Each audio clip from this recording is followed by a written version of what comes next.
I believe that's it.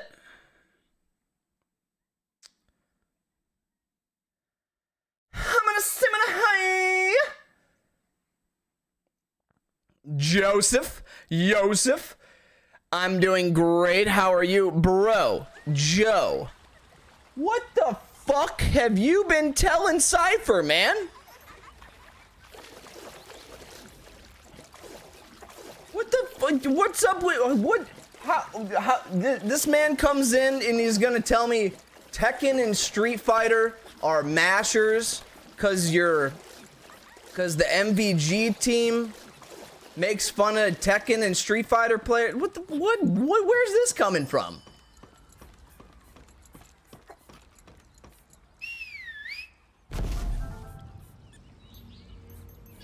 I want to hear your opinion now. I want to hear what you think about Tekken and Street Fighter versus, say, he said Skullgirls was the best one. Is that the fact?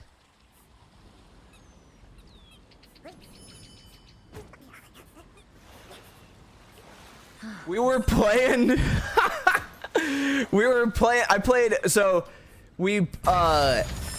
Anchor is like my homie who I mostly play fighting games with. It's Anchor and Chumples, right? But Anchor's been moving, so ever since I started the stream, Anchor hasn't been around. It's only been Chumples, right? So Anchor, today was me and Anchor's first game back playing games again, and we decided to just do some random stuff. We both like never played Tekken, so we fired up some Tekken. Push some buttons there, and then we went to Third Strike, and Cypher's in here like, yeah, these basically aren't real fighting games. It's Tekken and Street Fighter and Strive and Smash are anybody who's actually in the FGC makes fun of them, and everybody knows that Skullgirls players are way better. Is basically what he's saying.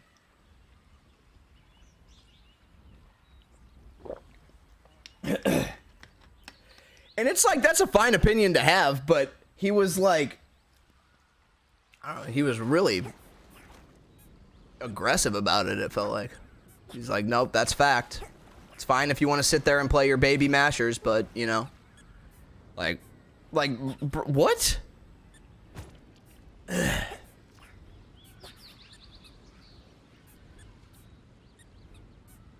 I didn't even like have real arguments for it other than to sit there and like be there playing the game and not mashing. I just didn't even know it was crazy.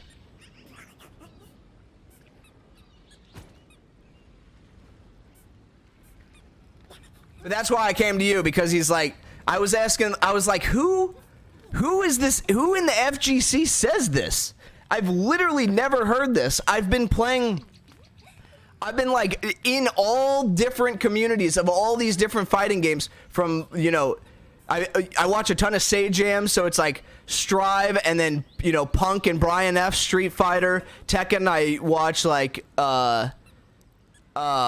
you know, I used to watch like Main Man and shit, and so I've like been, like, I've seen all these different pieces. I've never seen anybody say that. And I was like, who are these FGC that have been saying that? And he's like, you know, it's Joe's team, MVG. It's a bunch of people on MVG. And I'm like, so that's why I'm blaming you. So you get thrown under the bus for that one. But I was just like, what the? I mean, okay. Like, it's fine if those people want to have that opinion. It's fine if anybody wants to have that opinion, but it's just like, I completely disagree that that is like the general consensus. Shit was crazy. Anyway, I was wondering if you just also felt that way, and I was like, man, these guys are out here cold, and it's fine if you do. Like, it's totally fine. But I also think Skullgirls is like a really solid fighting game, and it's like so deep that Mom, can I go you know, the meta's still not solved after all this time, which is a super exciting thing. But like, that's to make that jump was pretty wild to me. But no, it's totally fine. He was mostly respectful. He said I was just pressing buttons. He said I was basically just, you know, mashing and pressing buttons because he could hear my buttons being pressed, and that was kind of weird, so I got offended at that, and that was kind of strange. But no, he was totally fine other than that. I'm not like the matriarch mad at him. Like it was just totally, I did not expect that opinion. That's really just mostly, I did not expect. It was a very surprising opinion. Yes, I am asking yours. She always reads songbooks there. Whenever she. Although I don't expect you to say you have the same opinion after I just told you that I was surprised by that one, but nonetheless.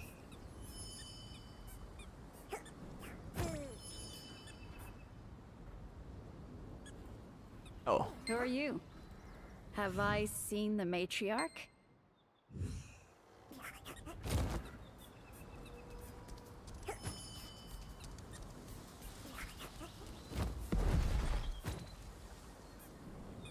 I definitely think it's an interesting discussion to have, to say, I think Skullgirls players that are at the top of some of the best in FGC, but I like all fighting games, so I do think different games have different ceilings. Maybe that's what he meant. That's exactly what I was just gonna say. I do think it's an interesting discussion to have, to say, okay, what fighting game actually has the highest skill ceiling? And if you want my personal opinion, it's games that are no longer played competitively. It's games like Plus R and games like fuck,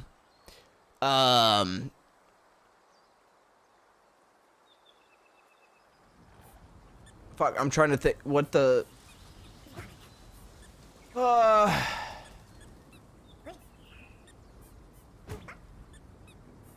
I can't even remember the names of these old games off the top of my head, but there's very few games that I would say now, because the thing about modern fighting games is that they have specifically been designed to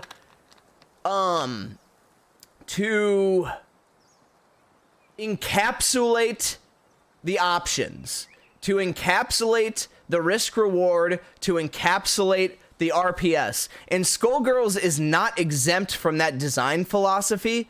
So I think mostly you get the most difficult games from the ones that like did not even have an input buffer system and did not even take the time to say, okay, can human hands even do this?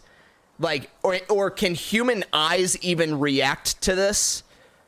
The ones that didn't have those limitations in mind are, in my opinion, harder, because they go beyond what a human can possibly even do. But it's like, I don't know, it was an interesting thing to hear him say that as I'm sitting here conditioning with high lows and whiff punishing and hitting hit confirms, all I'm doing is mashing, where the only people who don't is Skullgirls players. That was very, very interesting to hear. A lot. Oh wow. Did you type encapsulate before I said the word encapsulate out loud? I didn't even read that last comment, but I'm pretty sure we both said the exact same thing. Tight. All right. You and I are on the same page, at least. It's totally fine to think that, like, Skullgirls is a higher skill ceiling than the other fighting games, but, like, to say that it's night and day like that, I don't know. It was, like, really weird the way that he might have just, like, been extra abrasive because he's super used to other people having the same opinion, so it wasn't weird to him. I don't know. There was just something super off-putting about that whole thing, but anyway, that was funny.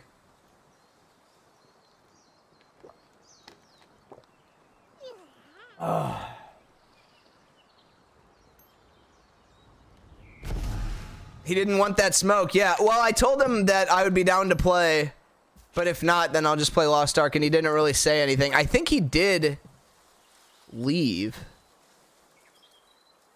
Like, pretty much. Yeah, he's like, he literally said, this shit's crazy. He's like, I will cook either of you at any game, and I'm not insulting the way you're playing. And I was like, all right, fine, let's play some Skullgirls. Like, it was totally, like, I'm totally down. I want to play people in fighting games all the time. That'd be great. And he's just like, and then he's like, nah, you're getting offended, peace. It's like, what the fuck? This is like so strange. She must be at the altar of harmony by now.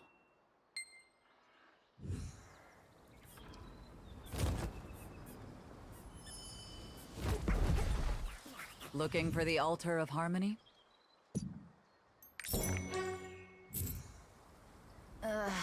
I still feel like... We are hitting the Abyss dungeons today. That's for damn sure. At the altar. Had my first interview with Riot Games today. That was exciting.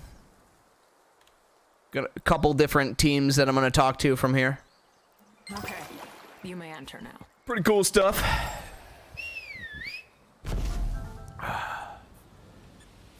Thank you, thank you. Even if I don't get hired or am not a good fit or whatever, happy that they were so...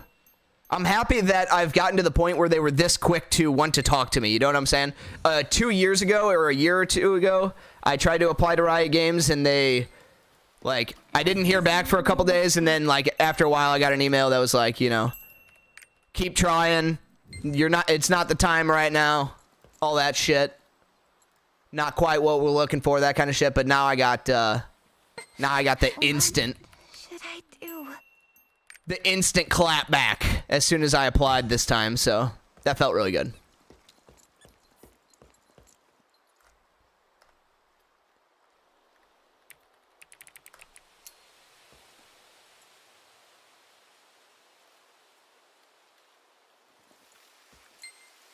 Thank you, really. Boom, boom. Oh, yeah, we got destruction. Oh, my God, I get to open my crystals. I get to open my crystal boxes. Ooh, I want to see how many crystals I got. All right, so let's get these solar protections. I think these are the good ones. And then I do these guardian stone crystals. Chapow. Oh, yeah, tier 3 crystals. Tier 3 crystals. Oh. Leap stones. Oh, yeah. What are these? I'm scared of this one. Oh, tier 2, tier 3 honing. Give me the tier 3 ones. Honor shards. Hell yeah. Cypher, one of the best, one of the smartest guys. He would certainly play. I definitely don't doubt that he would play. He was basically like, it wouldn't matter, even though he brought up cooking us as like a point of contention in the argument, but that's neither here nor there. I tend to agree that the top players in games like Strive or Fighter Z don't compare. Okay. Okay. So basically, Deb and Hotashi are not thinking as hard as Sonic Fox. Is what he's saying. The thing is, like, it's like I understand the premise, right? I understand I was a top player for a minute in Fantasy Strike, right? I was a top Fantasy Strike player. I will be the first one to tell you that game is for fucking babies. Like, it is not a difficult game to be a top player in because the skill ceiling is very low. Like, that is not an unreal, you know, I don't think many people would argue with me about that. But then when you start hitting me with like, then it gets a little bit different when you start saying something like Tekken players are nowhere near the level of decision making that Skullgirls players are. That's the point where I'm like, The sky. are they not? Like, Changing. have you actually been a top player in both? Because New I colors. haven't. Like, I don't know many people that have, so that's like the whole issue. Like, when you talk about these games that it is actually super hard to become a top player in, how many fucking people are actually going to be an authority on that question? Because you got to get to both. Like, unless you're not a top player in both, how the hell are you going to have an opinion on what is actually takes a higher level of decision making? Furthermore, it also depends on who the active players are at the time. Sonic Fox jumps around to all these different games. Whenever Sonic Fox leaves a community, that game gets just a little bit fucking easier. You know what I'm saying? Like, that matters. Like, it's like it at that point, like, the top people are actually influencing these things in such a way that I don't even know if you can come up with an objective, this is definitively the hardest game to play. You know what I'm saying? Because really, like, when it's a fighting game like this, the hardest game to play is whichever game has the hardest players to beat. Mia did. Like, when you really boil it down. Finished with what I'm doing.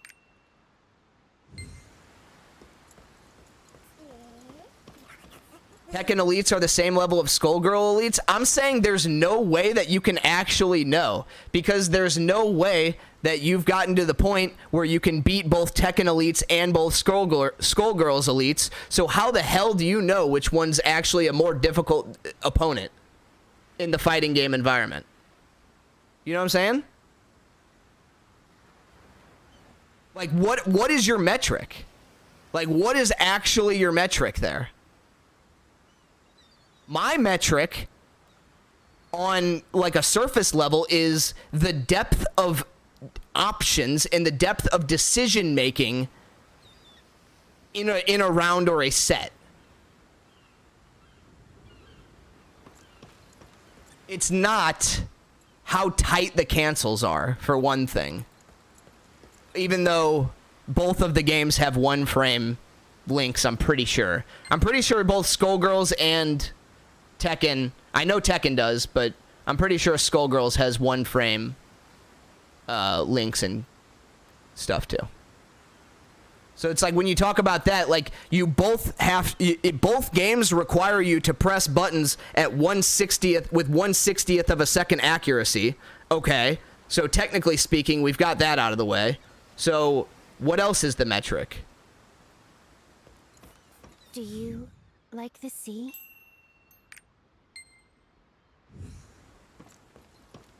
It's not that there's no difference. I'm saying, what are you actually using to determine this? It's quite a lot.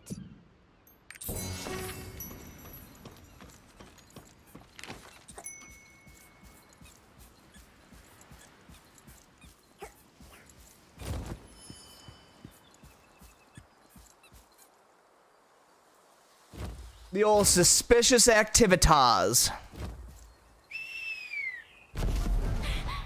Dandelion! Bye-bye!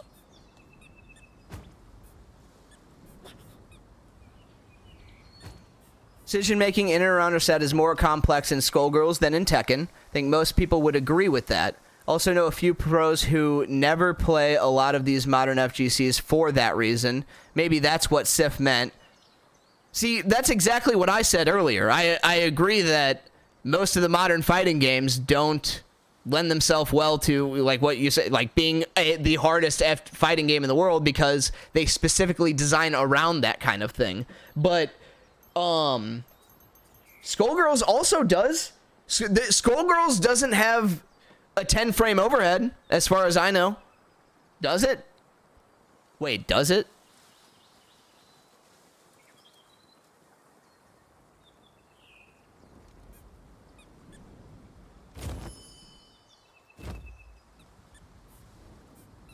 But even then, Oh, look around. here's the thing. When we talk about the decision making in a match of Skullgirls, when somebody Skullgirls pros are on another planet, that girl is one of them. I'll try to get her to play me. Well, she's a professional Skullgirls player. She will beat me. I don't know. Like, I would love to play her. Like, we probably wouldn't have great games because of the distance, of course. I would love to play her, first of all. But my issue is, how does she know? Or, you know, how do you know? How do you know what makes you say that Skullgirls is so much harder than all these other games? Like, what is it about them that makes you say that?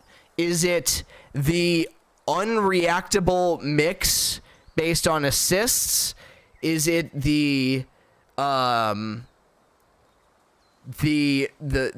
reset points add more layers of complexity than anything else? In which case, I point to Killer Instinct. I just don't know what is it about the game that no other fighting game does. That's what I want to know. It's like I'm not completely ignorant to how high-level Skullgirls should be played. I'm not good, and I definitely don't even know the first shit about matchups, but I am also not, like, completely oblivious. I don't know. Are you with Shauna? Better be careful. You even look suspicious. Shauna. Stay away. You're bad luck.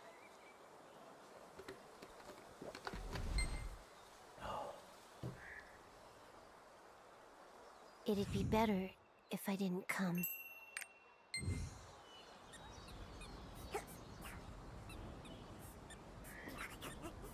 Huh? Have I seen anything suspicious? If you want a long life. Anything suspicious? Use the violence. Did you find anything? Personally, do not. I've played them, but I'm not high level. Auto combos and stuff usually are low level. Well, we were talking about how some games that include auto combos, like, yes, mashing your full combo all the way through to completion is a low level thing to do because there's almost always a better combo that does more damage, right? But we were talking about how a lot of the times the best thing to do at a high level is actually to start your combo with the auto combo, so then you can visually confirm whether or not they're blocking or you hit it, and then you immediately transition after a couple hits into your optimal combo. So like little things like that, and like doing something simple like that frees up your mental space in a way that people really underestimate, like that part of it. Like how much can you actually like just tuck away and not think about, so you can focus on how the fuck to beat this motherfucker in front of you. But let me see. I've played not high level auto combos stuff are usually low level. I just watch both kinds. I've seen person matches. It's best for them to explain. That's fair. I completely. It's like I get it. Like I feel like he was so assertive about it because he also talked to these people and like, you know, he's like, oh, why wouldn't you have that idea? But like, I don't think he realizes how big these games actually are and like how many people are actually playing at all times. Yeah, but I understand that. I mean, but you got to understand that from my perspective, like Like, all I'm hearing is that you're just there's this community, you know, this MVG team, like the girl, you know, has this opinion that Skullgirls is the hardest and best game, which is not even that a rare opinion. Like, I like, trust me, I know a lot of people who definitely think that, and that, like, that's like totally fine, and it's like not even and it's like, I'm not even saying it's wrong necessarily. I'm just saying, how do you know, right? I'm just saying, like, how does she know? What is she actually using to determine this? One thing that I could say is that, you know, when I look at it, the hardest FG, the hardest fighting game is whichever one Sonic Fox is grinding at the time. You know what I'm saying? Like, take the definitive best player in the world at fighting games, the one who makes the smartest decisions most consistently. I think that's probably Sonic Fox. And then take, you know, and then take the idea that, okay, whichever game that they're playing is going to be elevated because they are the ones who can drive that sort of meta development that other, you know, in ways that other people can't. Like, from that perspective, yeah, I think Sonic Fox's favorite game is Skullgirls, and, you know, there have been a lot of periods where Skullgirls was the game that they were grinding more than anything else, and yeah, I can imagine that, you know, you kind of have that sort of philosophy at that point. But I just, you know, I just don't know where it stems from, and the idea that it's just like the definitive, this is the hardest game, is like, whoa. Okay. Why the face?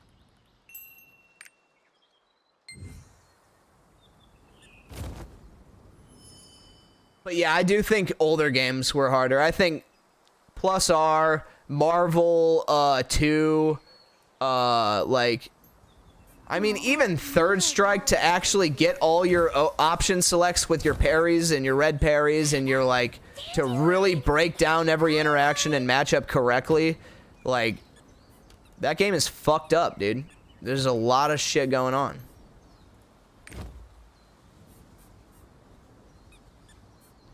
That's why I was so surprised. Like, it was like, I don't know. Yeah, I did not expect it at all. And it was like weird because I didn't really, you know, Sif came in and, you know, he's normally like super just like hopping in, you know, being like real positive. But like the first thing he said was, like, we were playing Tekken at the time. First thing he said was, Tekken question mark? I was like, yeah, you know, just doing a little text, pressing some buttons with the boy and whatever. And he's like, not Lost Ark question mark? Please be careful. I was like, I think I'm gonna do some Lost Ark later. Never heard from him. And then the next thing I heard from him was, you're playing a bunch of mashers. Like, we switched to Third Strike at that point. He's like, you're playing a bunch of mashers. Skullgirls is the real people play Skullgirls. Anybody who plays Street Fighter, the fighting game community laughs at them. I'm like, what the fuck? He just like came at me sideways, man. It was just like so strange.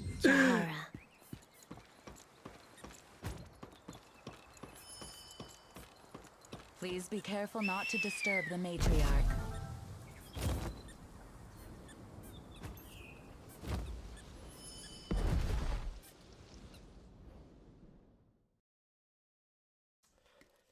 Very, very, very confusing to me. I don't hold it against him in the slightest. But it was definitely, yeah, not something I expected. Lie. Watch out for the falling. I smell blood here. Mm-hmm. Mm-mm.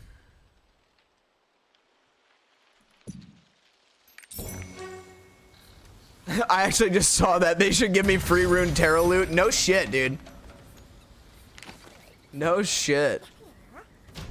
I'm gonna be the inside line trying to get them to actually push Runeterrra tournaments. Because technically there's no like official Riot support for Runeterrra esports. Which is a bit sad. They've been like super supportive of every single one of their games. League of Legends, Valorant, you know, every game that even TFT they push big money for. Why the hell did they decide that Runeterrra gets left out to dry like that? That's my first question if I get hired. Oh no! All my papers!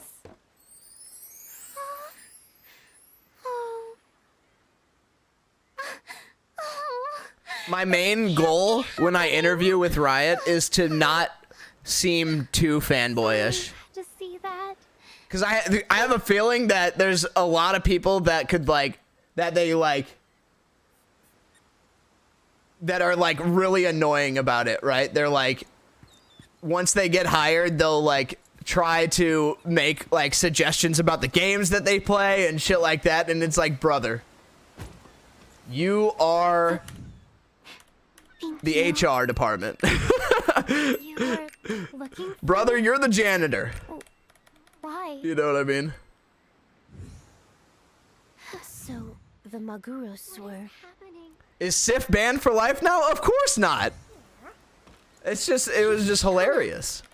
No, I'm not even like in the least bit I'll follow you too. like mad about it.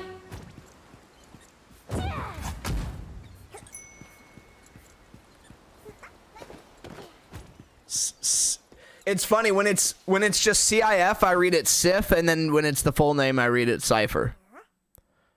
Sorry about that. No, I mean, and obviously it's not your fault. I was just being cheeky when I blamed you because he was busy.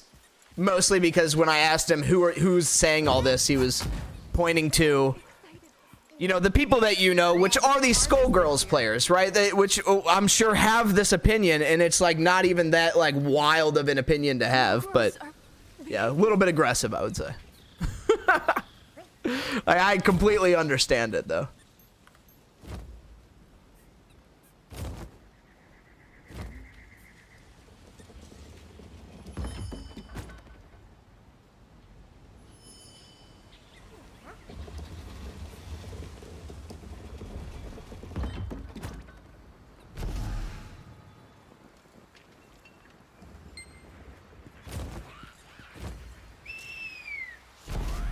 Yeah, dude, tier 3. Thank you, sir. Thank you.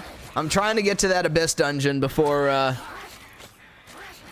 the reset, which is in like less than 2 hours, right? I'm gonna fucking go. How do I fucking do this thing? You got here fast. Excuse me. You got here fast. Excuse me. I was about to spirit bomb that singular enemy. Fast. Oh, have to be 1370. Well, I have lots of crystals. We got Christies. And I'm gonna get, I can get my gear from the Chaos Dungeon, right? I have these Aura of Resonance Recovery Elixirs. So we can get our, tier 3 gear, right? Should be quick. Mogu Mogu stopped bleeding. Mogulos now are usually very nice. Shouldn't take too long. Can't do second Dungy or Argos for 1370. Okay. Okay. I have hella crystals, so I might be able to actually pull it off. For Nia and Punica.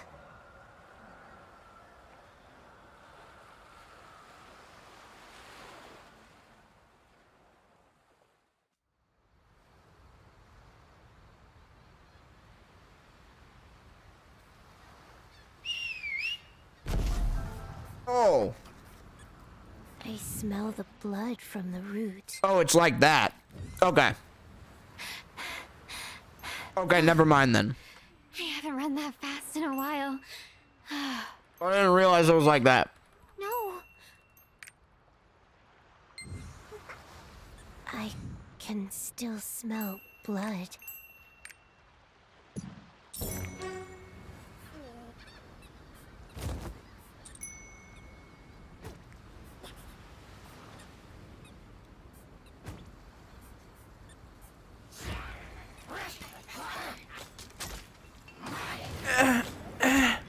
Hello?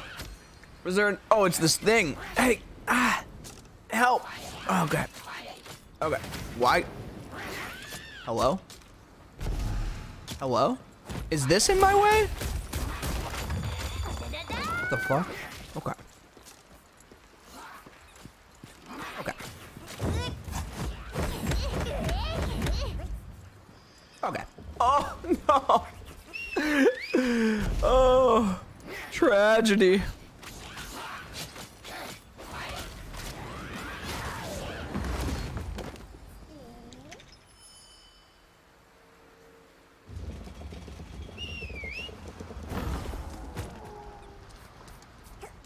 I'm actually just like so interested in hearing the answer to that question. Like, okay, if Skullgirls is the hardest game, what about it makes it the hardest game? Because I'm fucking making a fighting game. I would love to hear it.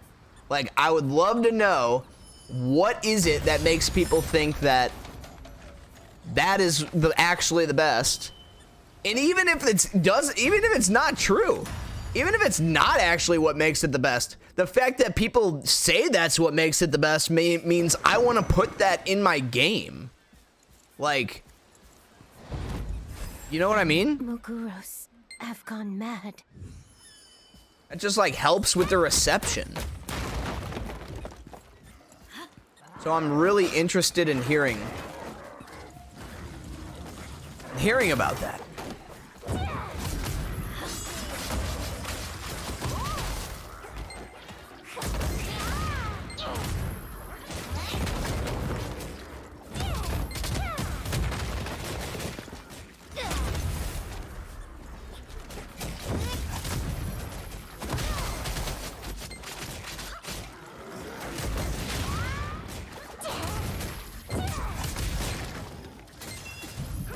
All depends on whether or not you want my game to appeal to the masses or appeal to ranked competitive play.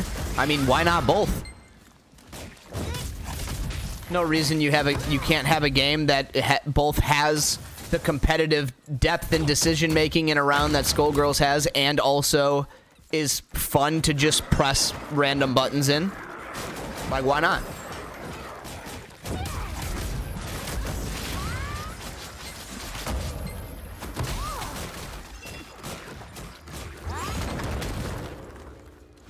Like, what about those things are mutually exclusive? You know what I'm saying? In my opinion, I think Project L is going to be both highly competitive and appeal to the masses. We haven't actually seen the game yet, but I have faith that it's going to be that way. Blood is getting thicker. So, I don't know.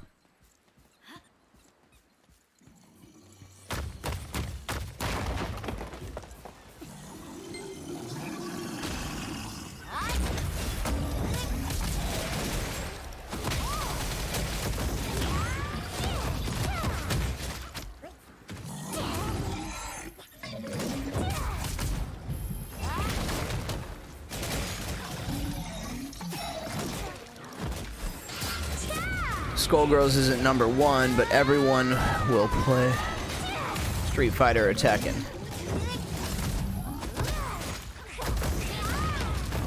Right, but there are reasons that Skullgirls has like lacks mainstream appeal compared to those games that don't involve competitive depth. Certainly possible. It seems like devs usually pick one. Okay, yeah, I see what you mean. I mean, they absolutely do. You're right about that. Again, I don't know how to design it. You're 100% right. Like, it is extremely difficult to achieve both because mostly because 9 times out of 10, the person who's making the game will bias and influence the game in some way. So is the person making the game, you know, casual minded or competitive minded. That's like already going to dictate that. So, or the person or people or director or whatever, you know what I'm saying? Take a game like PlayStation All-Stars. That game was directed by casuals. There's no doubt about it. So like, yeah, it just really comes down to what are your goals. And it is certainly ambitious and requires extra effort to be able to do both. Smells of blood.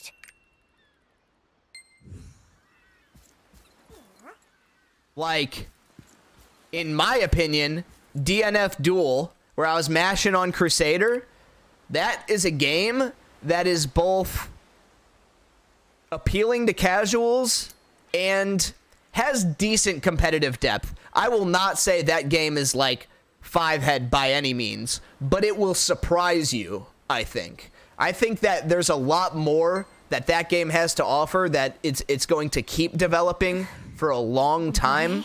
And that game, you can do specials with no motions in that game. You know what I mean? Like, that game is for babies, design wise, and I still think it has real potential as a competitive fighter.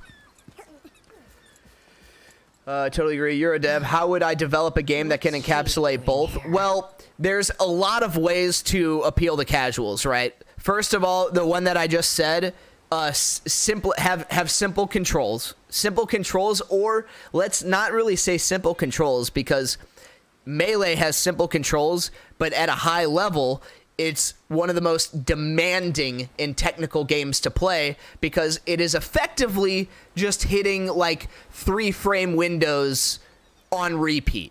Like, that's what Melee is. You're essentially playing a rhythm game at that point, because the game is nothing but specifically tight windows that you're doing in succession. Does that mean it's the most competitively deep game on the planet? No. But that game, you know, Smash is a great example of a series that both appeals casually and competitively. Now, Smash has the advantage of using all these different franchises and pulling that shit in, so it's like not really a great example. But so yeah, to develop a game that would encapsulate both, it would have to have a compromise on the beginner level. The beginner level to the low mid level, you would have to take a design compromise and say, I want this at this level specifically, I want to do some things to make it fun for beginners and, you know, slightly, you know, lower the skill ceiling maybe in certain ways, just like by pressing button, like Melee does. They have one button inputs. Like what DNF Duel does is they have one button inputs, but if you do the fireball or if you do the DP input or whatever, you get a bonus. Your mana recovers faster, so you are rewarded for playing the game like a traditional fighter, but also there's these things available. That's a little bit too far in the casual direction, but it's that sort of idea that's going to help you do that kind of thing. And DNF Duel on the other end has a really great high-end system, because they allow you to use your white health to cancel out of anything. So you basically get a roaming cancel for no meter at the cost of your health, which for low-level players is a really bad idea to do, because they need that health. For high-level players, they can make the calculated decision for whether or not losing that white health is going to be relevant in the round. That is a fantastic example of a mechanic that can help. I mean, yeah, that's a high-level mechanic. So putting both of those things in the game is a great example of trying to do both. That's what I'm trying to say. It's very hard to do. The compromise, though, is what deters high-level FGC. Like, new Smash is a compromise. Melee is the closest you can get to both. But here's the thing. a lot of people will wrongly attribute simple controls to lack of depth. Now, motion inputs and adding these technical inputs do, by definition, add a layer of depth to the equation. Because, yeah, I just wanted to be clear about that. Like, motion inputs do add a layer of depth because of things like walk-up DP will come out, and instead, like, you can't walk up fireball, right? It'll give you DP instead. You can't use a forward command normal. I can't do 6P or 6 medium punch into fireball with a charged character. Therefore, I'm allowed to add some specific properties to this fireball that a command input character wouldn't have. So there's a whole branch of design philosophy that you get access to by having motion inputs, but that does not necessarily mean that your game with motion inputs is automatically deeper, right? So, yeah, there's a lot of people who will immediately look at those simple inputs and say, this is a simple fighting game that doesn't have the depth that I need, because they are, they're thinking, oh, that whole branch of design doesn't even exist. But in DNF Duel's case, for example, it actually does exist. It's just kind of like spread around in other places. So it's like, DNF Duel is a good example because it's a game that's trying to be basic and also has some sauce, in my opinion. So I keep going back to that. But Melee is also a great example. Really, like, you know what's not a good example? Mortal Kombat 11. If you tell me Mortal Kombat 11 is a mashy game for babies, I probably would not disagree with you. It's like, it's so funny. If Anchor and I would have been playing Mortal Kombat 11 and Cypher would have came in and said that exact same shit, I probably would have been like, yeah, man, 100%.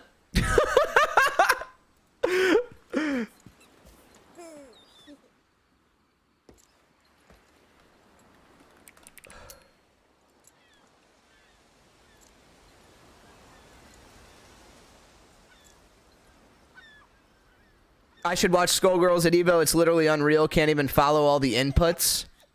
Okay. To make tons of money. I want good health and money, youth. I know Cypher would say that about Mortal Kombat. I agree. Mortal Kombat is a mashy game for babies. You want to know why? Universal defensive mechanics, universal like DPs, universal fucking, basically universal fucking everything. Like, there's literally nothing you have to think about while you're playing that game other than just like doing whatever is the best thing to do. Anyway, that's neither here nor there. I should watch Skullgirls at Evo. Yeah, the inputs. Yeah, so I mean, Skullgirls inputs.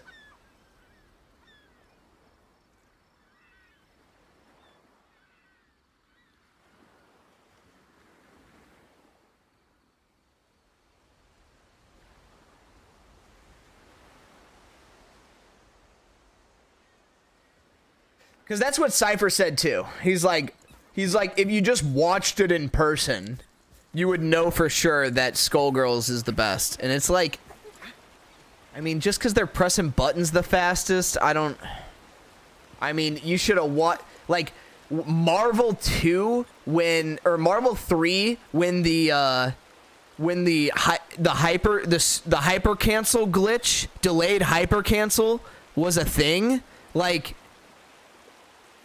you literally couldn't, it didn't even make sense. So like, I understand nobody really plays that game anymore. So like, out of the games that people still play, right? But also, does inputs per second dictate a competitively deep game? Be a success. I don't necessarily think that it does. It doesn't hurt. It definitely doesn't hurt. What do I think is the highest ceiling FGC? I have to pull up, like... every time I think about this question, my mind blanks. Because the only stuff that I can think of is, like, old shit like Plus R, Marvel 3, like... hold on. Let me get a little base there.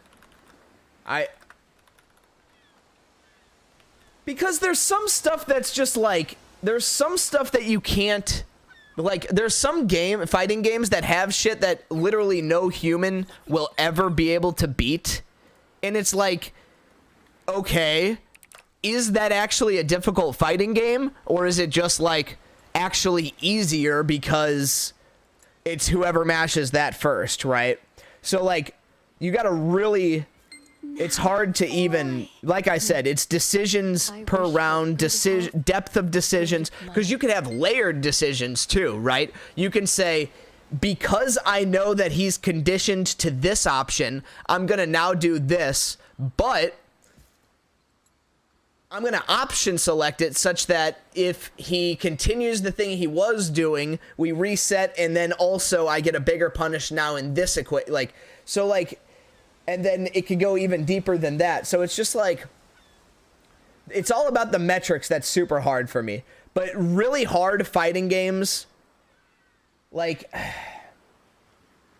I mean, yeah, Skullgirls is up there. Skullgirls is up there, I think. Marvel 3 is up there. When people say Tekken, like, I think Tekken is insane. How is Tekken not insane? You have to hit... Like, you're literally, first of all, you're just to even be able to move on the screen, you have to practice that. And then it still has all the depth of decision making, plus high crush, plus low crush, plus guard armor and shit. So, you know, hyper armor is something that's in a lot of games, but and then on top of that, there's a lot of, like, one-frame links. You don't think Tekken comes close to Skullgirls? Why not? Like, what about Tekken makes it so much easier? There's, like... People moving in Tekken is just as impressive as people doing resets in Skullgirls. There's no way. There is no way having a clean Korean backdash approach, sidestep whiff punish... like, is easier than doing Skullgirls resets. There's no way. They're both hard. It's like, they're just different. I think, I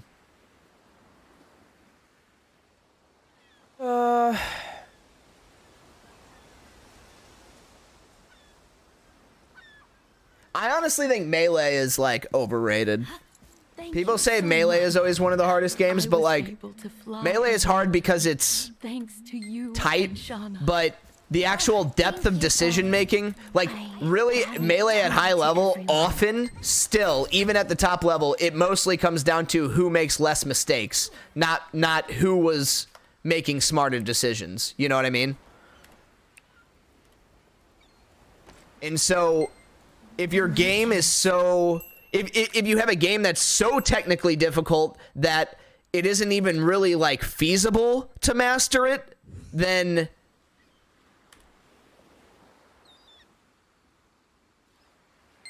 does that actually help? At that point, are you now back into, okay, it's now just... it's no longer about depth of decision making, it's now about, you know, execution, which is back to the old... who just hits their infinite first back in the old fighting games. So there's like this philosophical, like, paradigm to it that you got to actually break down first. Like, what do you mean when you say it's hard? I'll keep watching. Because when I say it's hard, I mean it's hardest to beat the person. Whoever's hardest to beat in the game right now at the time dictates how hard that game is to win. Will it reach the sky?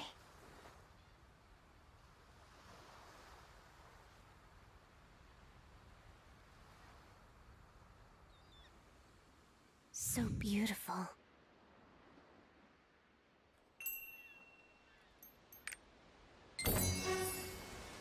Out of the Guilty Gear games, I definitely think Strive is way more simplified. Like, I appreciate that when Cypher was making his argument, he was saying like all of Street Fighter, all of Tekken using these blanket terms, but then he specifically said Strive, and I really appreciate that because Strive is definitely simplified decision-making wise and execution wise compared to Plus R or Xrd, for example. So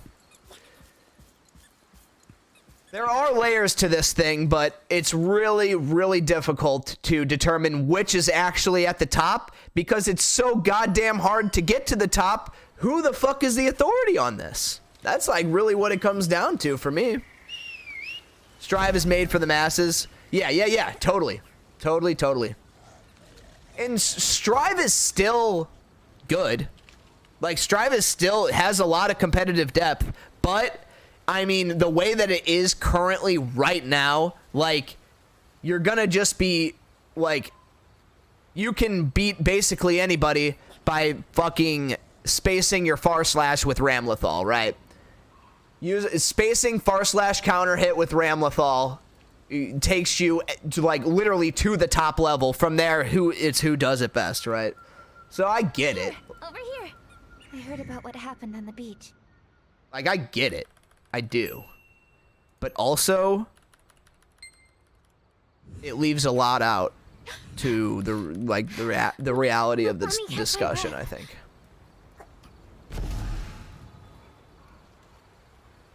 This is getting serious. We have to find a way to heal the root first. Because let's take a game. Let's sort of like try to demystify the abstract concept a little bit here.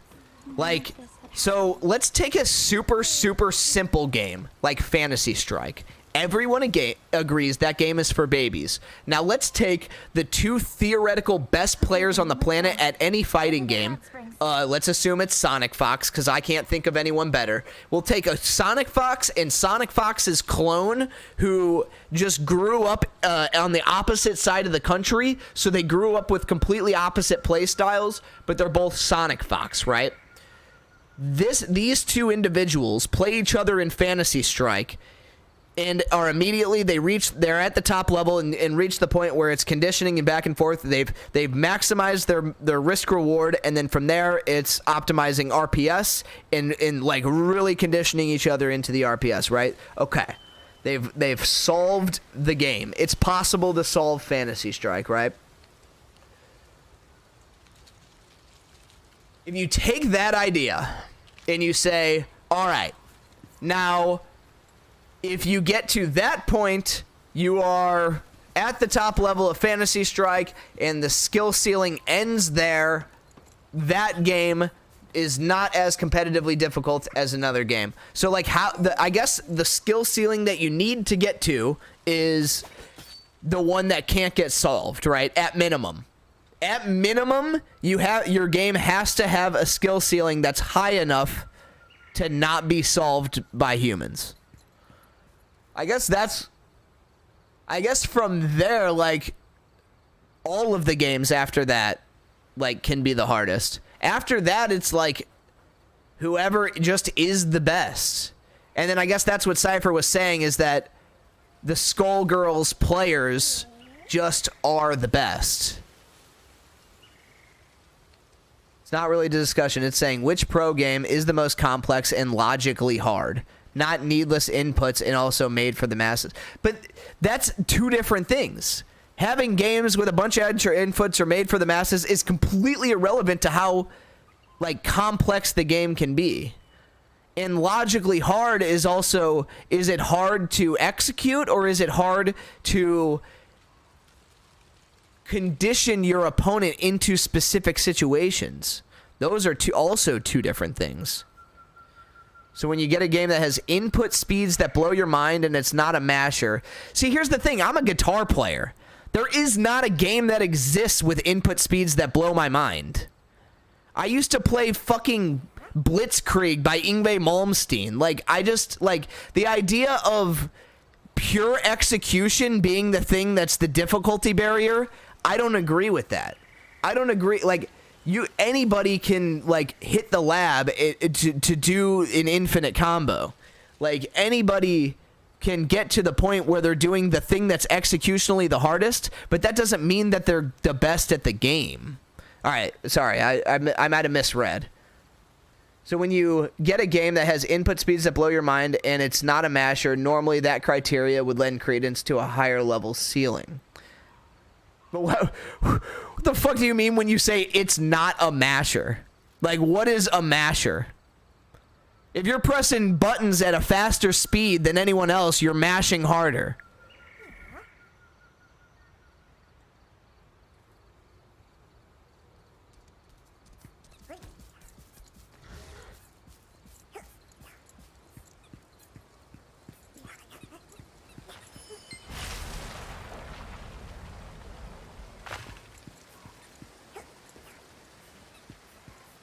It's too hot in here. Lai. Welcome to the Pride of Punica, the natural hot springs. I just don't get what a masher is. Should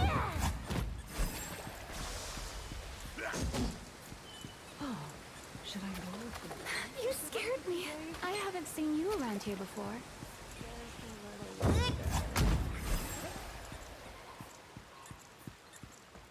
The perfect Dear temperature. me.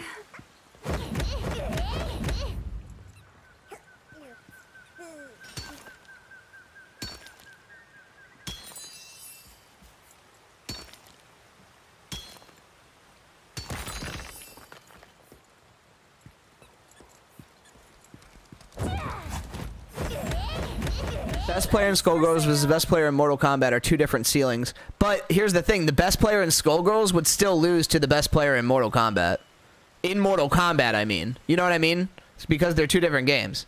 Like, the best player in Skullgirls, even though it's an easier game, they still haven't practiced enough to beat the best player in Mortal Kombat. Even though Mortal Kombat is a game for babies. Okay. I would argue Mortal Kombat and Fighter Z are built for mashing. Whereas if you did that in Skullgirls, you get smacked. But, I mean, dude, if you mash in any game, you get smacked against somebody good. Like frame data matters in every fighting game. So when you say you're mashing, well, if you mash Annie's, I'm sure, I guarantee you there is a button that I could find in Skullgirls that is as mashable as Soul's /, for example, in Strive. Soul's / is that button that if you're at a low level, they can just mash it in your face all day long and you'll never beat it, right? So, I promise you I can find a button like that in Skullgirls that also works that effectively at low levels. That doesn't mean that... That doesn't make Strive a masher, though. Right? Look at the Naruna Hot Springs Journal. Nagi needs to stop doing. If you mash in Fighter Z, you legit have a shot. You're saying that somebody who doesn't... Very sincere, but... Let's not say doesn't play fighting games. Somebody who doesn't play Fighter Z... I mean... I guess you have a point. Leffen did win. I guess you have a point. People do say Leffen's good at that game, so...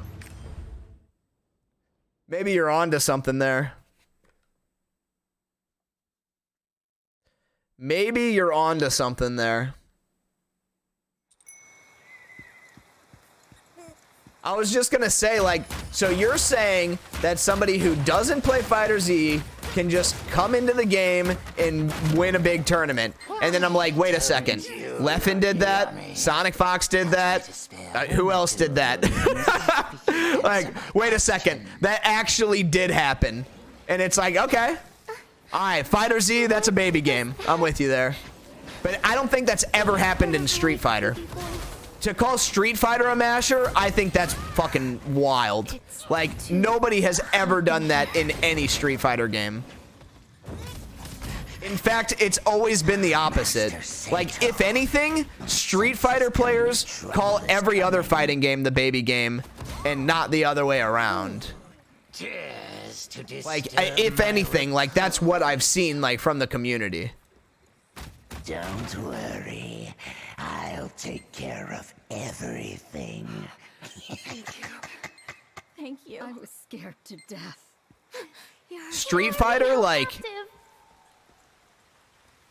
you feel like the minute you feel like the minute you pass the absolute basic level of literally mashing buttons, which you will obviously get smoked if you mash buttons, but like the moment you pass that first point, looking at your opponent in Street Fighter is like looking at a brick wall. It's like you actually, it's actually unbelievable how creative you have to be to even land a hit in that game, let alone like confirm and whiff punish correctly.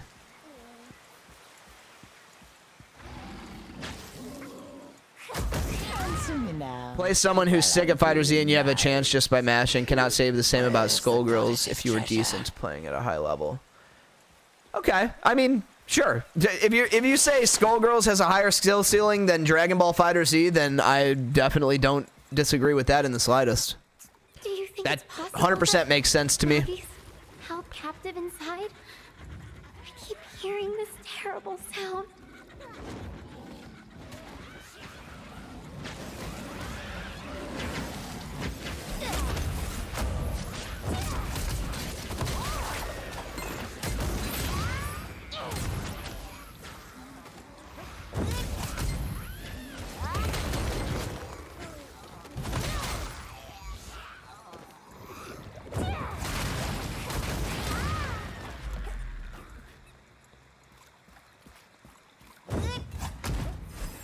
All right. I hope I'm close. I'm ready. I'm ready to do some dungeons. Skullgirls also has a higher ceiling than Street Fighter, Tekken, and Mortal Kombat. I have more of a chance to win by mashing in those games than in Skullgirls. You can see if that's true because you can play them and try, but you don't play like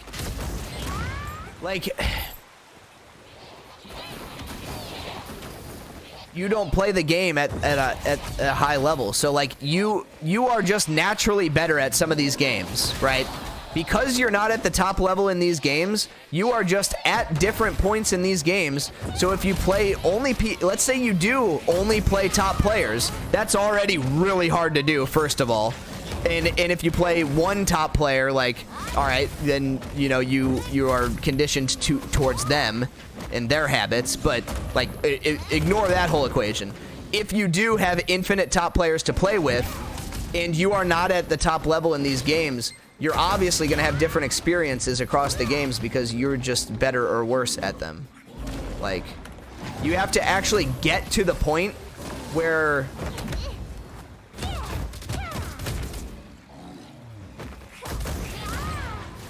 you're like actually in an environment where it's like, okay, we're no longer just making mistakes, and okay, now given this, what is this?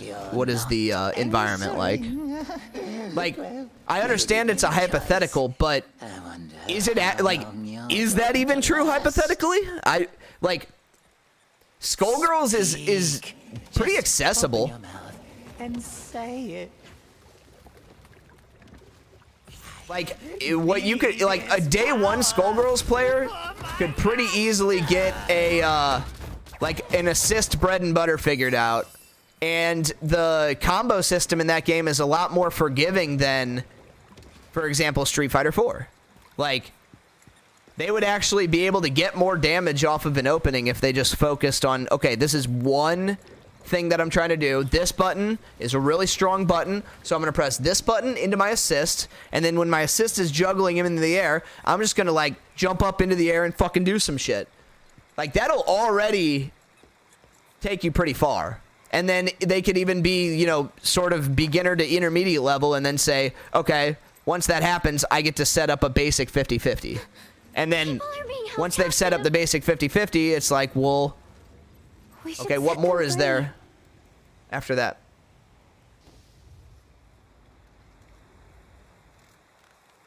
But it is an opinion, not a fact. I mean, it's just like, it's hard to even say because a low-level player, somebody who doesn't understand fighting games at all, is just always going to get washed in any of them anyway. And then you take that one step further. Somebody who's really good at fighting games goes to go to a game that they don't actually play, but they play like, and they're playing against somebody who's actually good at the game. Then there's another layer there because like they can just like pick the grappler character, for example. Like, if you pick a grappler character, you're already, like, squeezing things to basically just the matchup and the player at that point. Like, so...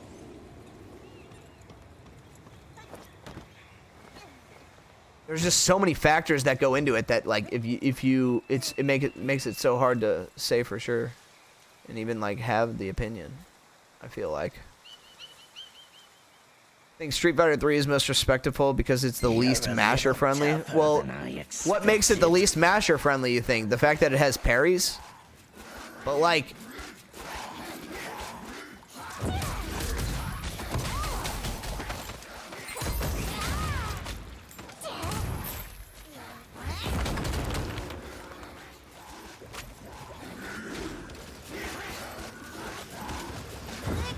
yeah, what about Third Strike makes it the least masher friendly? Like, there's a difference between going in and mashing buttons and going in and playing rock paper scissors, for example. Like, if you go in and mash, you're not gonna win in Street Fighter. It doesn't matter. Like, you don't even have a chance. I don't care if you think you do. You don't. And really, you're not even going to win in, like, Mortal Kombat if you just go in and mash, unless you just happen to pick the right character who has the game, and then you're playing against somebody who doesn't understand what instant blocking is. But even then, you're just going to lose 100% of the time, unless you have a foundation enough to at least, like, run an offense and actually play the game, right? You have to at least understand what options are available and what options they're going to do, like at the very least, to be able to beat anyone. It doesn't even matter how easy the game is. If you just mash, you can certainly win in Mortal Kombat by mashing. You would not beat a top player by just mashing in Mortal Kombat. There's no way. Like, do you actually think you could just, like, a monkey could just randomly press buttons and beat a Mortal Kombat pro? Like, it's got a lower skill ceiling than other fighting games, sure, but there's no way.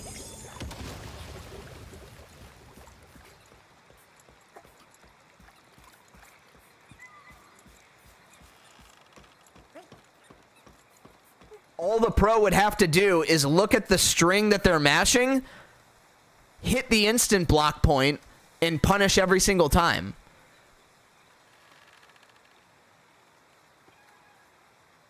What do you mean you can win by mashing? What would you mash? Let's go.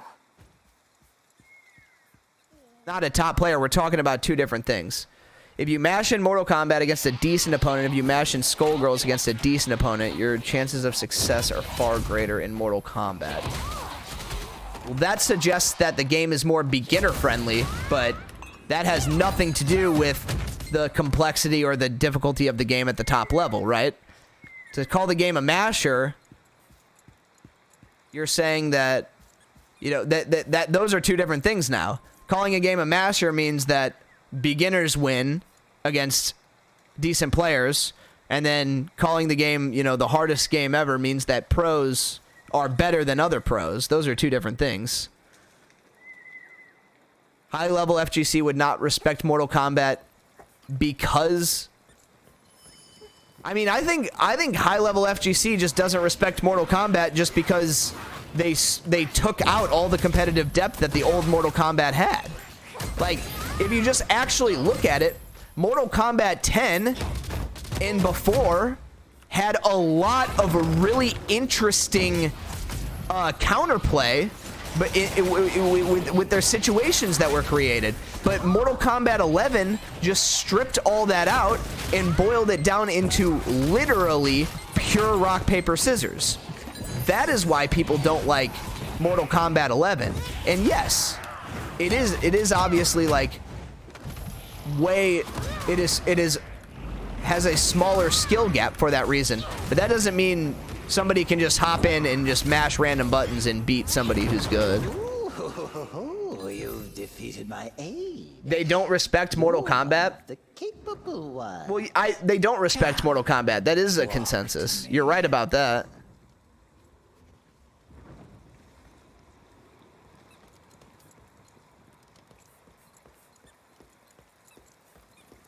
I think I just need you to be more specific when you say mash. Like, I think you just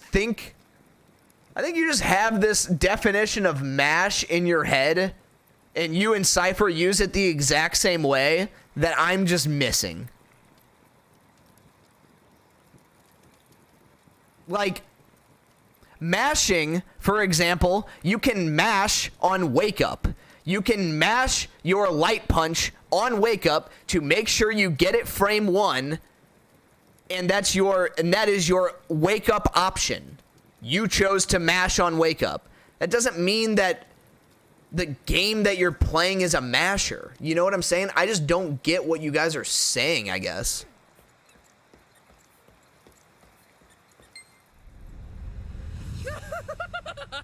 Oh, you creep! What did you do to the roots of harmony? What do you think I did to them? Get away! Not until you apologize for what?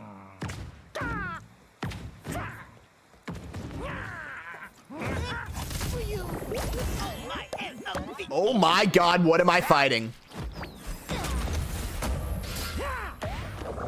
Hello? Did he just eat my spirit bomb? What the fuck? What is happening? Did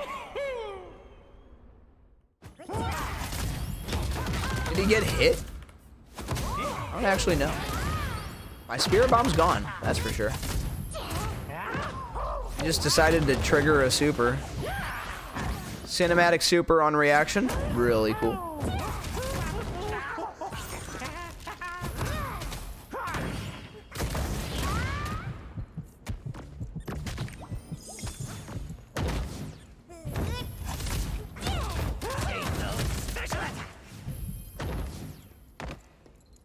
Mash equals smash buttons with no purposeful intent. Okay, so literally like playing like a beginner. Like playing at the most basic level, just mindlessly hitting buttons and not thinking about what those buttons will do, right? If you did that in Mortal Kombat against a mid-tier player, you could win. A mid-tier player should just block. Why would a mid-level player not just block your mashing and wait for, like, the one thing they know how to punish? You know what I'm saying? I don't understand how...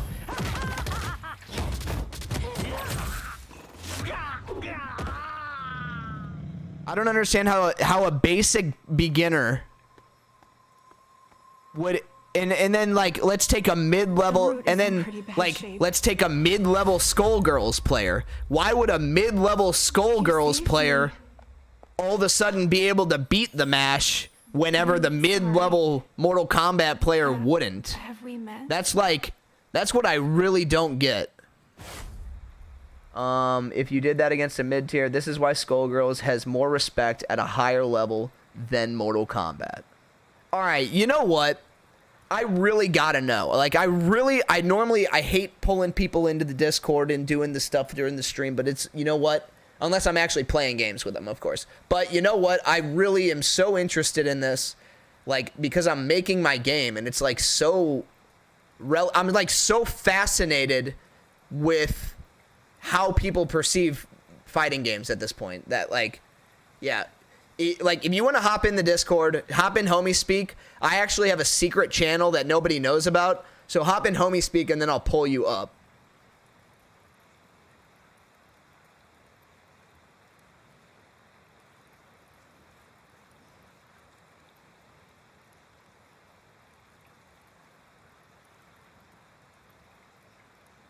Smash buttons with no purposeful intent. Yeah. To me, that is effectively, like, yeah, sure, just, you're just mashing. Like, so, yeah, if you're just mashing in neutral, not thinking about where you're standing or what you're doing, that is playing like an absolute beginner in my eyes. Thank you. So then if we take an absolute beginner, in my opinion, like, how, you know, how mid-level does this have to be? You know, how low-level or mid-level are we talking about? When we say decent, it's like, are we talking silver in Street Fighter? Are we talking platinum? Are we talking, you know, like floor 5 in rank in Strive? Are we talking about floor 9 or you know, obviously not Celestial, that's high level, but in Skullgirls, I don't know what the ranking system is in Skullgirls, so like, you know what I mean? Are we talking, it's like, so, we gotta really like come to a common ground there, at the very least.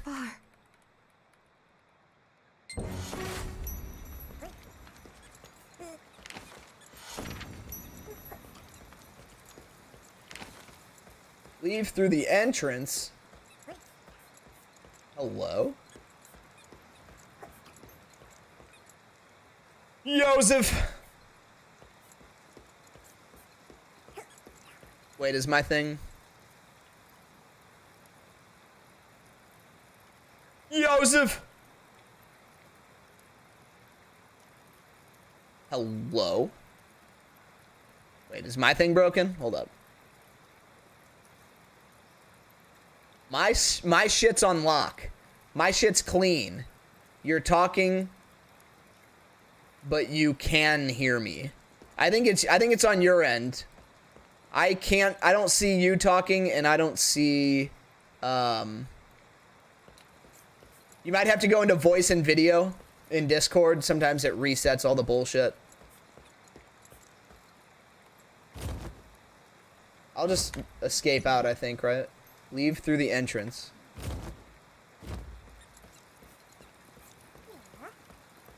Okay.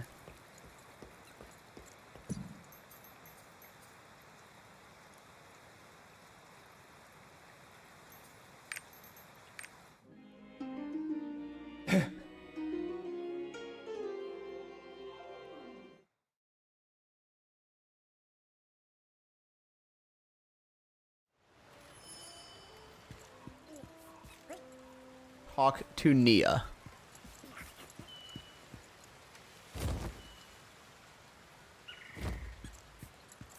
What are the demons trying to do? Joseph. Alright. We'll get there. That awful demon we met at the hot springs. I don't know.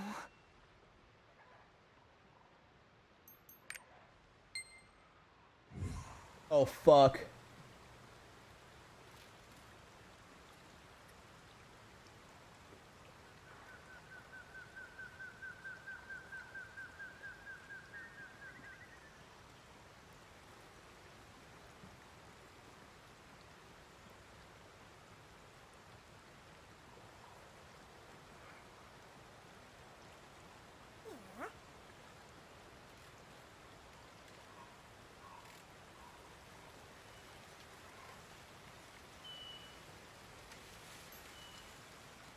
Joseph!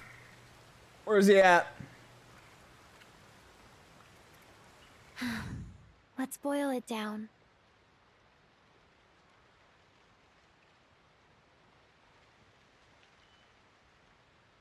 Mic is working in OBS and not in Discord. Your mic might be getting consumed by OBS. Wait, that doesn't make sense because I'm talking in Discord right now. Yeah, no. Never mind. Why would it be working for me and not you?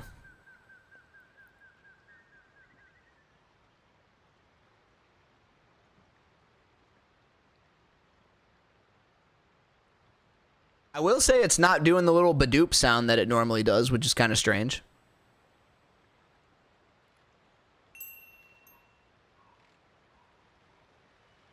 You can try doing a call if you want. Yeah, you can try doing a call if you want then. Anything come to mind?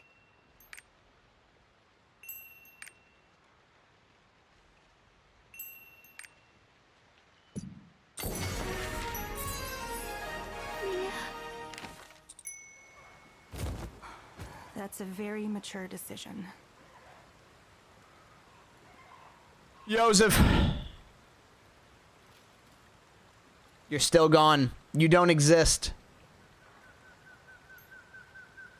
You don't exist in the world. You're gone. Ephemeral, so to speak. That is weird. Normally, swapping things out in voice and video works, and you did the test, which is like basically as good as it gets. Can you hear me in Discord?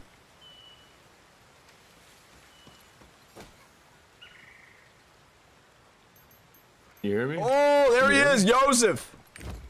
Yo, can you hear me? Yes. Alright. I think I was on push to talk. Oh, gotta love it. That's what it was. All right, mashing. What's mashing? Okay. Okay, what was your question? Was mashing? What's mashing? Like what I said, like Yeah. So if I play Fighter Z and I join a match and I'm playing a regular guy, if I just sit there and hit RB, if I just sit there and hit X, Y a few times, I'll get an auto combo off. I might even get a super off. Okay. If I do that in Skullgirls, I would get decimated because even if, like, by luck, I were to hit a combo, that would immediately be negated by the other side. You can't auto combo in Skullgirls, for one. So, especially not in Mortal Kombat. Mortal Kombat's literally, like, even worse than Fighter Z, I would say. So to say, like, do you see where I'm coming from there? So, okay. Just All right, let's break that apart though. So this theoretical opponent that you're playing in Fighter Z, let's just say he's like decent. He's a you know, what is it, like a red square, or what is the orange? Not orange, that's good. What's like the mid-level square? Mid-level square? You know, the little squares they get on their ranks? I don't remember. Okay. I just know pink block is good. All right. So yeah. Let's say this theoretical opponent, he's a pretty good player, but he'll still get opened up by auto combos when he probably shouldn't, right? So a brand new player, this masher that just loves hitting fucking auto combos and just their face rolling on their stick. So that player, like you said, they're hitting the same button, so they get the auto combo, right? Mm-hmm. That player, okay. If we went to Skullgirls, we would have to like assume that we're playing like the exact same opponent right now, right? This same opponent is going to also, in theory, get opened up by auto combo bullshit. Or in Skullgirls, in Skullgirls the combo system's a little bit different, but like so a masher would like half the time happen to hit, you know, medium after light, right? So in Skullgirls it's the Magic series, light, medium, heavy. So like that's like the basic bread and butter like version of the auto combo, right? Right, yeah, but I think you're going really far with like it's just a hypothetical. Like, just take it at face value, right? So if you get someone who knows how to play a fighting game, but they're garbage, but at least they can mash a button. If you put them against a player that's decent, that isn't mashing, they could beat that player just by mashing in Fighter Z and in Mortal Kombat, probably more than any other game that exists. Do we agree on that? I agree with you about Fighter Z because of the fact that, like you're saying, like the auto combo system is like, well, no. Well, I mean, yeah. If we don't agree on that. Hold on. So like Fighter Z, yes, because that combo system is like that. But like, if you think about King of Fighters also has this auto combo system where if you mash the same button over and over, it does your bread and butter combo, and then it ends it with whatever super or hyper or whatever you have the most meter for, your EX, whatever, it automatically chooses whatever spends your most amount of meter. So you can literally like get like 60-70% off of just mashing the same button in King of Fighters. But that game is really, really, really fucking hard. Okay, well, that might be an example that I'm completely unaware of. I've never even played that game. But we can both agree that a player that has very little knowledge of fighter games, but at least knows like what a punch is and stuff like that, if they played Fighter Z and if they played Mortal Kombat, they have a better chance of winning at any like base level ranked game than if you were to try that same tactic in a game like Skullgirls. But just that alone is kind of why the ceiling is lower in a game like Fighter Z than in a game like Skullgirls. No, that just means the floor. We're not even talking about inputs. But yet, that's the right? floor. We're not even talking about inputs. That just means the floor is higher. Okay, sure. Same thing. It's still the same thing. No, saying the floor is higher is way different than saying the ceiling is lower. It is. If we can agree that, like, if you mash, I can't even believe you're disagreeing with that. If you just join Fighter Z and you mash a game with auto combos, you can win. You could win only because of the auto combo, though. Right. But like, if you are complete absolute trash and you play even a decent player, they're just not even gonna let you hit them with that jab. They're just like they could easily just jump your jab that you're trying to auto combo and always. They could look at specifically that option and beat only that. It doesn't take anything more than like a silver or gold level player. You're going really far with the hypothetical. Even I would say I was a decent player at Fighter Z, not the best, not the worst. I would still get clowned by people that I was even knowing that they were going to try to do that auto combo, and I would block over and over, but eventually, like, sometimes it would still go through. Sure. And I would know that that's the only thing they knew how to do. That makes sense. That's kind of what I'm saying. Like, if you're knowing the opponent's, like, if you know what the opponent's going to do in Skullgirls, you have the answer for it. So predicting in Skullgirls is much more important than in Fighter Z, because even a dude that button mashes in Fighter Z can have that, lucky breakthrough. Like, I'm sitting there blocking every single grapple attempt, and it's still going to get off like 2 out of 5. What if you, in Fighter Z, what if you, instead of trying to specifically answer it, what if you just went over the top with just like an invincible reversal? And like we said, this guy is just a masher who just is always going to mash in your face. So how would you well, he's just going to hit every button. Yeah, he's going to hit every button, that's what I said. I'm not the best player at Fighter Z, right? Yeah. And like, I could do this, I could do that, but that would make me a higher level player. I was a decent player. So if I knew he was blocking or trying to do the same thing over and over again, I would prepare for that. But still, even with that, he would get it off, maybe 1 out of 5 or 2 out of 5 times. That has never happened to me in Skullgirls, or the people that I know personally that play like as a job. That's what they tell me as well.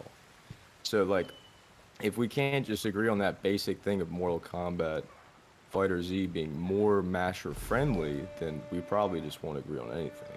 Well, but saying it's more masher friendly is kind of different than saying that it's like has a higher skill ceiling.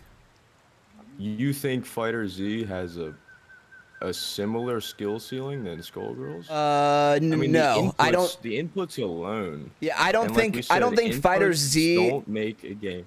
Is the problem with Fighter Z is that it hasn't had a lot of like, I don't think Fighter Z is a very competitively deep game. I think that It's literally not. Yeah, I think there's like a certain level that you get to, and then you kind of play the player after that, and like that's kind of just what it is. Exactly. You play the player. Right? Yeah. I'm playing the player. Let's say I'm the highest level at Fighter Z. I'm playing the player. Yeah. I know the player is pretty bad and all he's doing is mashing. He's gonna keep going for that auto combo. He's eventually gonna get one off on me, even though I'm defending it constantly. Now, maybe that wouldn't make me high level, but like I said, I was just using a decent level. But I'm saying even if you are high level, maybe 1 out of 6, 1 out of 7 gets off on you.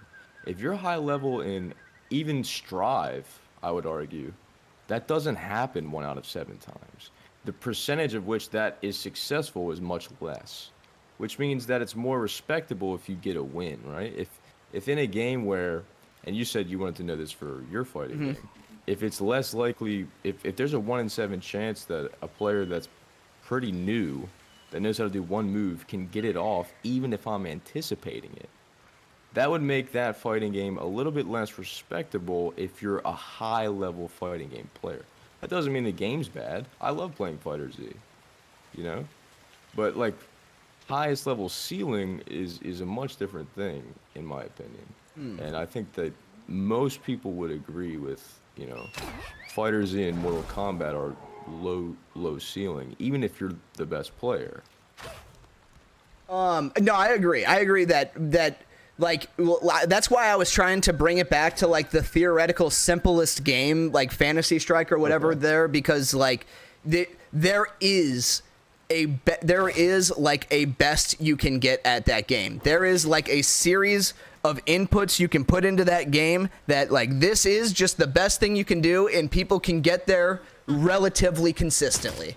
So that those games, like, yes, obviously, like those games are much simpler, and I think Fighter Z to an extent falls into that category. But once you get past that, shit gets a little funky, in my opinion. Right, so the question past that would be, which one is the highest ceiling? Yes. Right. So in your opinion, which game is the highest ceiling for FGC? So now we went through all the side reasons. Well, inputs don't really make it. You know, a game that does.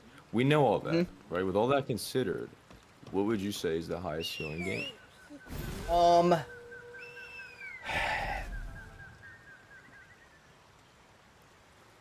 By the way, I just think this is an interesting topic. No, yeah, and that's the thing. Like, the only reason I got offended at what Cypher said is because he's like, I can literally hear you mashing, dude. And it's like, I'm playing on a hitbox. There's nothing but Sanwa buttons on this thing. What do you want me to do? He shouldn't have said that. Yeah, it's like, but no, yeah, no, this is super interesting to me because I love hearing about, you know, how people perceive fighting games. If you were to ask me what is the hardest game to get...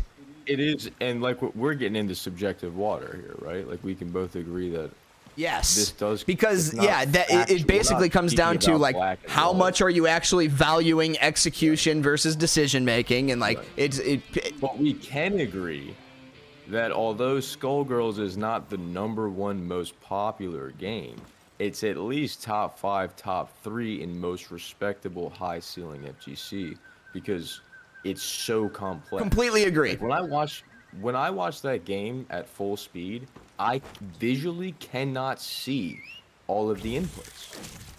Now, I'm not a pro, so that might be why, but I'm also playing the game and watching it. Right. So after a while, I get the idea, and when I'm literally missing inputs, like watching it in front of my eyeballs, that's insane. That's never happened to me in Fighter Z. It literally never happened to me. Yeah. So, like, those things are just base level, like, okay, you know, that would put the game on a lower ceiling, at least in my opinion. That doesn't mean it's a fact, but I think most people kind of feel that. No, and even if it is, that's exactly why I'm so interested in this, because even if it is, like, even if we come, somehow there is a way to measure this and we find out that fucking Skullgirls isn't the best one, or even it is, I think it's amazing that there's such a, like, a confident community, like, because it's a hard question to me. It's like, Yeah, I don't think I know the answer to highest ceiling because I'm not a pro. that's the thing. But I feel like I do think we can agree Skullgirls is higher ceiling than most of the games that are mainline. Like if you're a elite player at Street Fighter 2 and you're an elite player at Skullgirls, well, there's a gap there in like ability. It's like just performing a 27 hit combo in Skullgirls, my hands don't move fast enough. So, let alone my brain doesn't think fast enough. I just found I found a fighting game execution difficulty chart, and this is just purely execution. So like it removes the decision making part of it, but what does that mean? Just execution and no decision making? Yeah, so it's purely like movement and attack inputs, Like does not consider speed, non-mechanical complexity like strategic variance. Okay. And it's defined by average speed, input complexity, and input rate. And so you can see shit like Melee is way the fuck up there. You just argue that inputs aren't what makes a game high ceiling, and we both agree to that, right? Yes. Because Melee is a low input, but we know that it's still high ceiling competitive. Right? No, Melee is high input. Melee is crazy high input. But the controls are simple. That's another thing. Input complexity is different than I'm saying we should keep those together as well. Oh yeah, that's actually a good point. They say it's defined by average speed, input complexity, and input rate. You're right. Melee is super simple inputs, but it is high rate. It's exactly. And that's what I was saying to you about having a game that does both. Oh, I wonder if that's what these, like, I wonder if the bottom layer is like simple inputs, but then it goes higher in. That's why that graph, that's what I'm saying. Yeah. It's not really. Well, but then Fighter Z, like, it's on moderate, and it, like, I don't think the inputs are I think that's way too generous. Yeah. You could mash, dude. Yeah. You could mash and beat me. One thing that I find interesting about this is that there's not a single like competitive fighting game that's still on circuit that is past Skullgirls. So you notice how all the examples of this that it says is more complex than Skullgirls is games that aren't played anymore. It's King of Fighters 13. It's Guilty Gear Xrd. It's Marvel 3. Right. And those are older games, right? Yeah. And this is why the FGC community has more respect for those older games. There's less people playing them, but the ceiling is much higher. Yep, that is. I definitely I can see that for sure. You're right. So that's kind of where I was coming from. I'm not sure what Cypher was saying, but if we can agree on that, then we can definitely agree that Skullgirls is at least top 5 in that ceiling. I think we can almost even say that Skullgirls is the hardest game that is currently being played. Right now. Right. Well, so or maybe Tekken 7. Well, like this is interesting. Tekken 7 is higher. Let me hold on. Okay, it says on the post itself, it says what I'm least confident about is the placement of Tekken 7 and Killer Instinct. So, okay.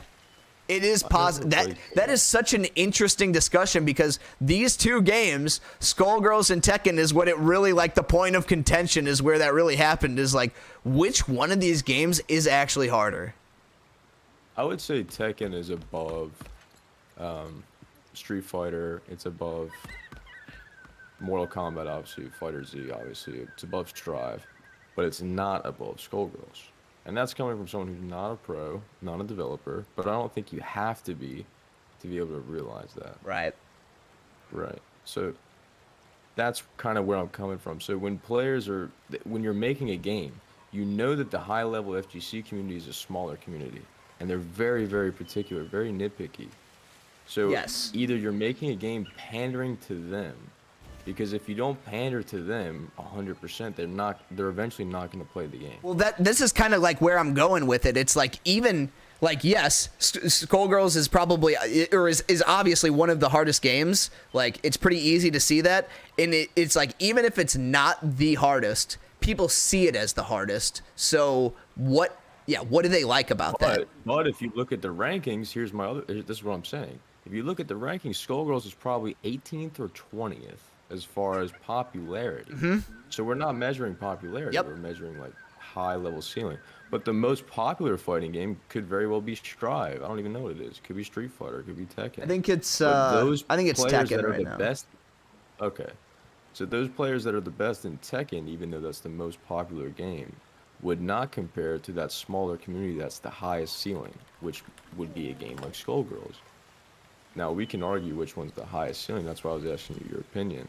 But I don't think we can argue that, you know, these games that we can generally call mashers being you can win against a decent level player, really not knowing what you're doing, having no purposeful intent with the way you move, that's lowering the tier of respect, right? Like, if you could win by accident 1 out of 7 times, the FGC community is going to walk away from that, even if it's fun to play. Well, and I love playing Fighter Z. I do. I would still play Fighter Z. I think I would still play Tekken. I think Fighter Z is a game that falls under the category of if you are a masher, if you're just randomly hitting buttons, you can beat some players that you shouldn't. I think that's probably the best way to say that. Okay, yeah, that's what I was trying to. Yeah. That's what I was trying to say.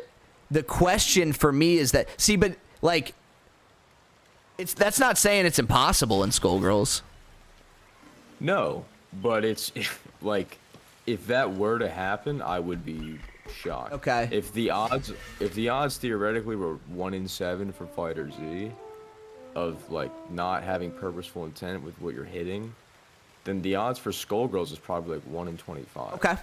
I can agree with that. Well, that's completely objective. I'm just throwing Right. that out. Yeah, we're not saying that these numbers are accurate. We're saying that, I get what you're saying. I have nothing to back that up at all. But I'm saying whatever that gap is, there's a gap. Yep. So that's what I'm using to measure the ceiling. Okay. And I think for the most part, people kind of agree with that. The contention just comes down to which one is the top ceiling. Yeah. And that I don't know, but if I had to pick one, it would be Skullgirls. Just from what I know. But like I said, I'm not a dev and I'm not a pro. I've just played a good amount and I've been around people who know more than me. And that seems to be like pretty common. Not everyone thinks that. Sure. But Skullgirls is always in the mix, you know? You're right. You're absolutely right. When you talk about like what are the hardest fighting games to be good at, Skullgirls is always an example that people give. The input, I can't even follow the inputs when I'm watching it. My eyes literally don't, I have to slow down the speed and go back and watch it. Yeah. That's how Melee is too. If you're really thinking about like every single L cancel they're hitting and shit like that, it's like I have to literally slow it down. Yeah. But also I'm not a pro. So you have to measure that. Exactly. And that's why I think what you said about Melee was so true when I asked you like how would you encapsulate both? That I think Melee does that. Yeah. You know, in such a unique way. But the new ones don't because they're pandering to a general audience. And I feel like those, I guess I don't know, maybe it's the same as Melee, but it's a lot less. There is a lot of stuff that Modern Smash still does well, like having super tight like reverse windows and shit like that, but it definitely it boils down to a simpler game for sure. So what would you say like is your highest skill, or what would you define a masher as? A masher, I mean, I guess, yeah, I kind of like your definition of is a complete beginner being able to beat somebody, you know, that they shouldn't, or somebody competent. That's like a pretty good, because that also. And how many times, like for the most part in Fighter Z, if you're playing a beginner, you should still win. Like for the most part, you should still win. I remember playing Kids with Kid Buu and I didn't get a hit off. But there was those few games where I would play a dude much better than me and I'd win just from getting those autos, you know what I mean? Mm-hmm. And because of that, it kind of diminishes, because clearly that guy's still better than me. I just got an auto off at the end, you know? Oh yeah, I see what you're saying. Just like, and that, just you're getting straight hits and then just like, yeah, just the math works out. Right. You could just, right. But you might not think that, and that's where I was asking you, like, what do you think if it's not that? 'Cause I don't have an answer.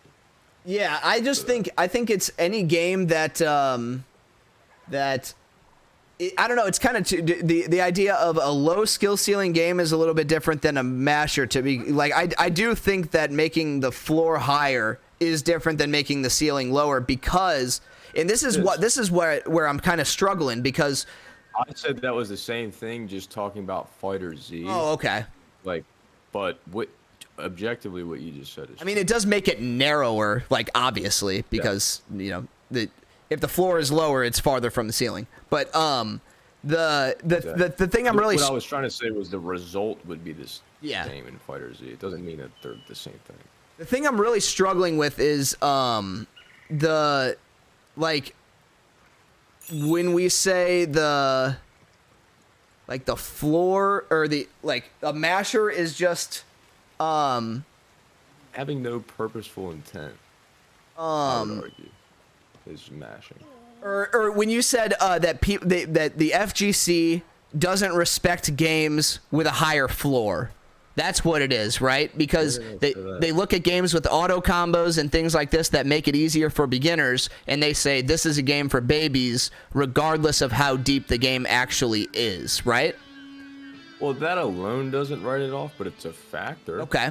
I mean, it's a factor. If you're saying that's not a factor, I would disagree with that. Okay. I mean, it's hard to argue. Like, if I was to think about it not being a factor, it's like hard to argue that it isn't a factor because it's in the game. It's Surely like something that everybody is allowed to use. So. Yeah. Yeah. So yeah. Okay. I can see where you're coming from there. So like, there's a lot of preconceived notion that if they're going to raise the floor, I mean, they have to really knock it out of the park with raising the ceiling in a similar way if people are going to stick around. 100%. So like, as someone who's making a fighting game, and you probably know more about fighting games than I do, to be honest. I just play certain ones. Like I played Fighter Z a ton. I played Street Fighter Tekken a lot, and I played Skullgirls. Yeah, I've been trying to learn as I've been making them. Right. So, what I was asking is, if you can encapsulate both, that would blow my mind because I feel like that's the hardest thing to do. Yeah. In a fighting game, and I don't know how that would even be done. Like, I have no idea how that would be done because anytime someone makes a compromise for the masses to sell more, the FGC would turn away. Like the top FGC would turn away. The easiest way for me to do it from my position would be to lean into the like, because the idea of an apple fighting a banana is like everybody eats fruit. You know what I'm saying? That's like I'm so about that. Yeah, the idea of fruit fighting each, like I could make the training mode stage be in a fridge. You know what I'm saying? Just like random shit that like people are into at least looking at that for a second, but I don't think it would have super mainstream appeal because people don't have like it's a fighting game. Like what about it makes it not a fighting game? So I actually have plans to make it like more. That's a good point. More appealing past that. Like to be honest, I plan on adding single player, like robust single player to the fighting game that I'm finished with, but that's a long way down the road. And I think that is something that would really help appeal to mainstream masses. Having a single player that kind of how Dark Souls and Elden Ring teaches you and forces you to learn mechanics just by kicking your ass if you do it wrong. You could do that same thing and have enemies on a single player campaign that this enemy will only die 100%. If you confirm a special attack into it. Or this enemy will only die, it like blocks, they block everything unless you whiff punish them. Like that kind of shit. I 100% agree. So, 100%. That's where I'm going with that, and I think that's a good idea to get casuals in, but yeah, that's a long way down the road. But would you rather have a game built on a compromise, built on the masses, or built for the FGC? Because here's the question after that. This is the $1 million question. Which one is more successful? Because the FGC is smaller, right? But the longevity, if they find a game, they're gonna look at Melee. Yep. They're still running it. Yep. So less people play, but they're still running it. And that's going to be more eyeballs on it, even though it's a smaller community, because they have bigger followings. So yeah, you So basically it's a really gave interesting crossroads there. Right? So Like, yeah, you gave me you gave the reasoning for the answer to that question, and I am focused on the FGC. I am building it like specifically for people who want to be competitive in fighting games, and the thing is, I am betting on the FGC growing. Basically, I'm making a bet that the 100%. FGC is going to get bigger. I agree. And I also think even if it doesn't, your game would be more successful tailored to that group. Yeah. As opposed to hitting the masses. Because here's the thing. Strive might be the mass game right now, right? Mm-hmm. But it's real easy for another mass game to come out. What if they came out Fighter Z2? Yeah. I'd probably be playing that more than Strive. Just Oh, if they made Fighter Z2 with rollback, that would fucking shit on Strive, I'm sure. Like, most of the Strive players would probably move over. Exactly. That's the problem. So if you're a dev, you're going, do I capture this select group that's much more picky and keep them for 5 to 7 years? Yeah. And get more eyeballs just from streams and tournaments? Or try to get longevity from the masses, but the masses don't have that same zeal about the game. They'll switch to the next new thing. And this is why I think it's so important to know that when you're, like, to at least consider that when you're playing. Mm-hmm. I don't know what Cypher was arguing, but I'm sure he was thinking this and not articulating it. Yeah, that's the thing. It's like I could definitely understand, like, where he was coming from and why people would have the opinion they do, but it was just like, what the... Oh, it's a fire anime. That's what you were saying. That was somebody in chat. I thought you were talking about a fighting game. Yeah, no, that was the thing, man. It was just like, it was kind of just that he roped all of them in. It's that he put Tekken 7 on the exact same level as Dragon Ball Fighter Z, and that's where I think he lost me. Yeah, I disagree with that. That's where I think the issue was. He basically put Skullgirls in its own category, and then Tekken, Street Fighter, Fighter Z, Smash, fucking Fantasy Strike, fuck it, was all in the other category. And I was just like, what the? Who says that? Yeah, that's wrong. That's just, like, wrong, I think. That's what I was saying. It's like, I don't even want to be mean. It's just like, I felt like I was getting trolled. Yeah. I don't really know how I would even defend that. Right. It doesn't really make any sense. It's like, I get the idea that you think Skullgirls is the hardest, and we can go from there, but shit, man, what the hell? Yeah, probably should have left it there. I think he was probably, like, and being aggressive. Yeah, That's just not probably. But what do you think is the high, like, right now, what do you think is the highest ceiling? Yeah, we've been, so currently being played or in like, just total? Just total. Total, I would say it's probably Marvel 3 or I actually haven't played. There's like this game on the super high execution chart. Marvel 3 was crazy because the decision making was sort of there on top of all the madness, and then like Xrd and Plus R also have some crazy shit going on. Okay, why do you think Marvel would be the highest ceiling? What about it makes it that? Because nobody actually ever mastered Marvel. They just continually got better until they stopped playing. Although I will say with the addition of Virgil, it kind of like squashed things a little bit, because it was mostly just at that point it was like being the best at Virgil and then being the best at playing around Virgil. So it was like weird.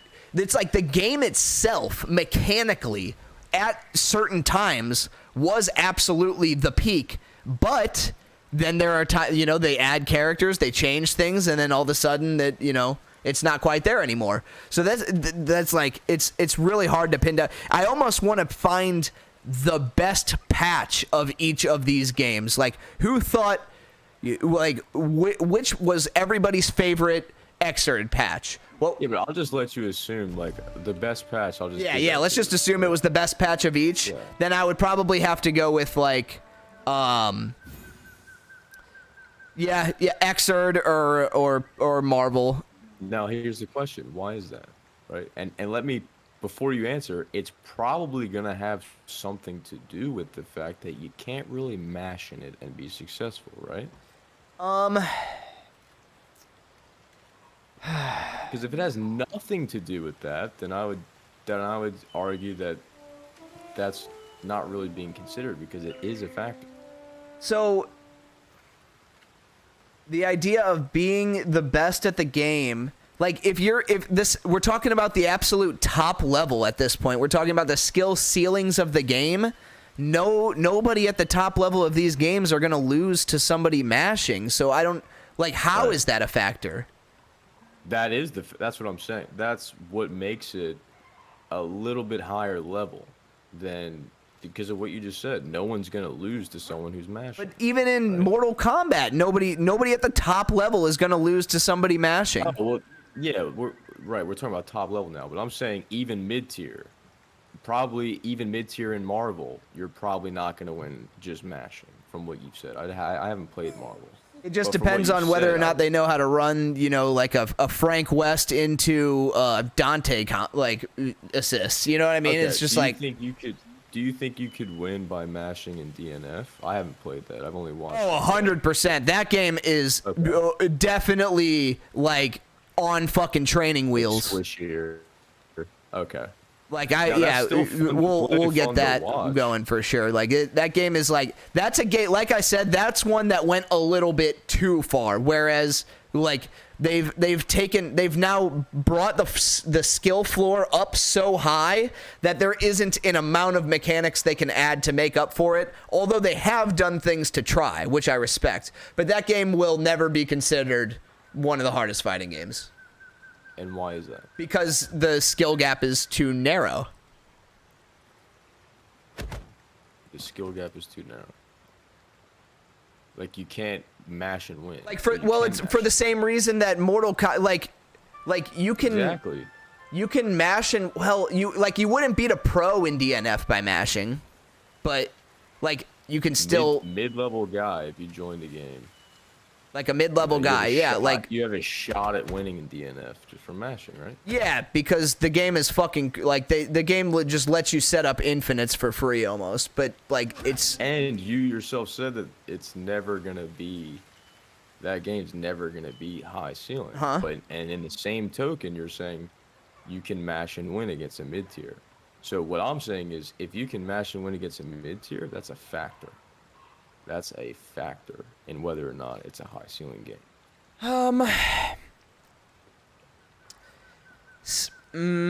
Well, but that's the thing. You can mash and beat mid-level players in any of these games.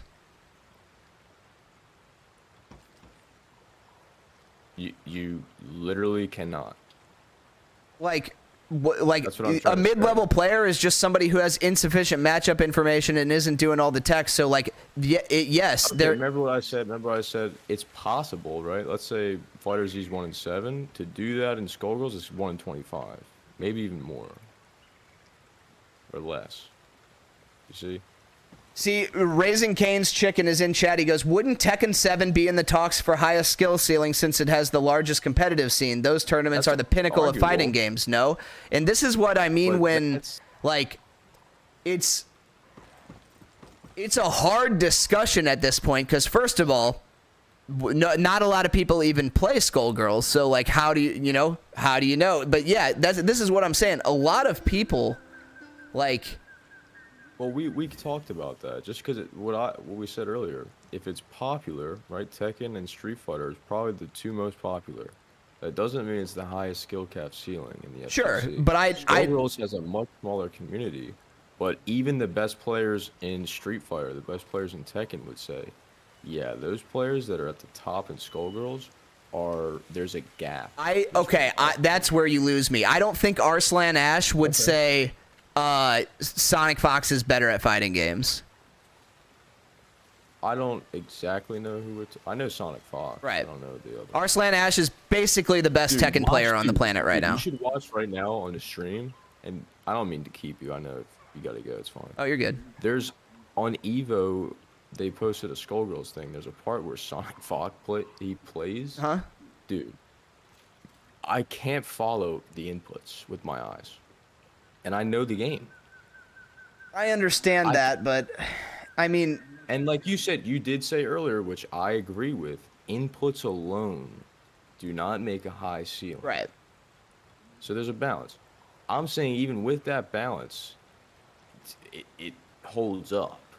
Like, it holds up to, like, damn, I have to at least know and have a deliberate intent with the buttons I press to have a chance greater than 1 in 25. Okay, so here's basically my question. Are the best Skullgirl players the best because they're actually the smartest decision-making wise, or are they the best because they are getting the highest score on fucking Guitar Hero, like, modded expert? You know what I'm saying? Like, yeah, that's a good question. I would argue that, but I haven't played every game and I'm not a pro. Yeah. I would argue though that, like, the decision making, everything that goes into the elites in Skullgirls are the best in the FGC. But that's just because it's the most played right now. Like you said, there's a bunch of games in the past that are probably even harder than Skullgirls.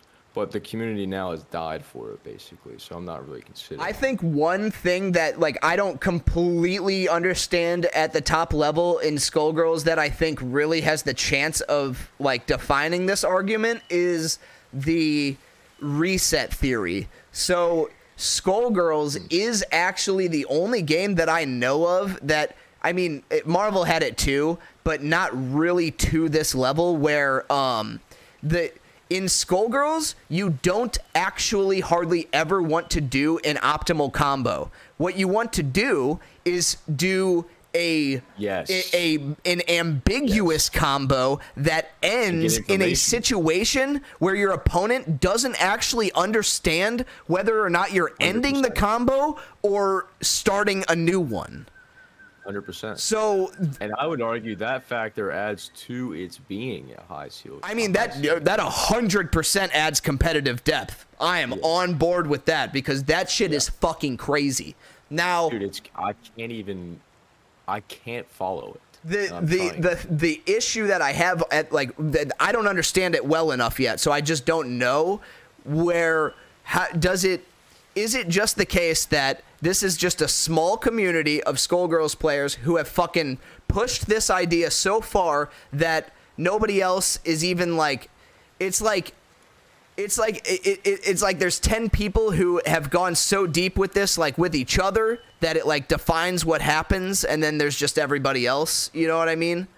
And so I would say that it's more people are looking for that high ceiling game. Like, it's more than 10. Like, everyone's looking for that, and the consensus for what is out right now is more favored to Skullgirls.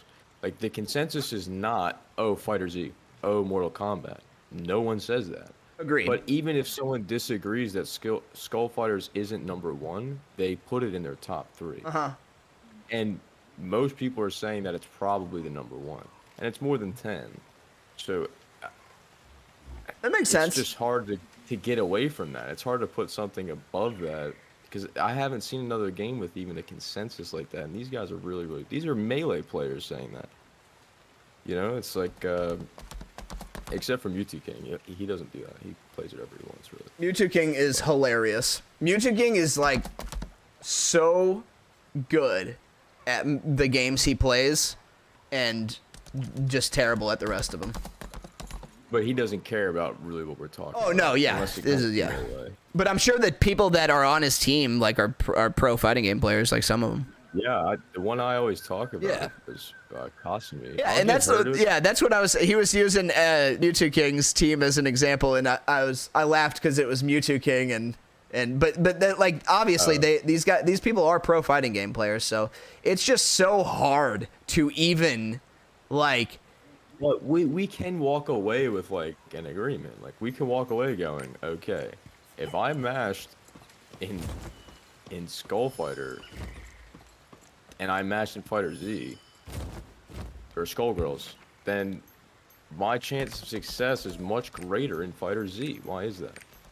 Because the game's built around a more friendly beginner play it for fun type game, which usually comes with less respect because you can win sometimes by chance. It's like I mostly agree with what you're saying, but there's still that issue where it's like the whole mashing beating a mid-level player thing is like almost irrelevant to the discussion of how hard the game is, because like that can really just depends on what that mid-level player knows and whether or not the thing that's getting mashed. So in law, there's something called the reasonably prudent person, right? And that's the standard by which everything's measured. Okay. What would a reasonably prudent person do in that situation, right? Let's say you see a woman getting robbed. Well, a reasonably prudent person in that situation would call the cops or intervene. Do we agree on that? Yes. Right. So there's a base level at which, and this is what I'm saying is mid-tier. Let's say that's mid-tier action. If I see an old lady getting robbed, the mid-tier act would at least be dial 911. I would take it further and go intervene, but not everyone would do that. It would be dial 911. So I'm saying the players that would dial 911 that are playing Skullgirls, that are mid-tier decent players, that wouldn't go the extra mile, that aren't the highest capped players, would still 100% handle people that are button mashing. So the thing, like, because the reasonably prudent person in Skullgirls is much different than the reasonably prudent person in Fighter Z. They're two different, like the gap is different. But to be reasonably prudent in Fighter Z, you have to have deliberate intent when you're pressing buttons. To be reasonably prudent in Mortal Kombat, you don't have to really have that much of an understanding. Like, you can just play one character and get prudent. Okay, and that's so kind of what the law measures. The problem with defining the reasonably prudent player as a mid-level player in fighting games is that what being mid-level means is that you are insufficient in your knowledge. You are basically you have holes in your game plan, big glaring holes. Now, whether or not that masher that you're fighting falls through that hole is completely like it is a piss in the wind, pretty much. So like that reasonably prudent player with holes in their game plan is still going to get opened up by a masher in Skullgirls because they have a hole in their game plan, and there's a chance that the mash is going to be the thing that fills that hole. If they had holes, they wouldn't be reasonably prudent, right? They wouldn't be average. If they didn't have holes, they would be a high-level player. No, that's not true. Just because someone doesn't call 911 doesn't mean that the next thing to do is to go fight the guy beating up the old lady. They could just walk away. Having holes doesn't mean not having holes doesn't mean you're high level. An average person can still have holes. An average person does have holes, but a high-level player doesn't. Right. Yeah, so the reasonably prudent is average, right? Right. So an average player in any game, if you're an average player in Skullgirls and you're an average player in Fighter Z, the average player in Fighter Z is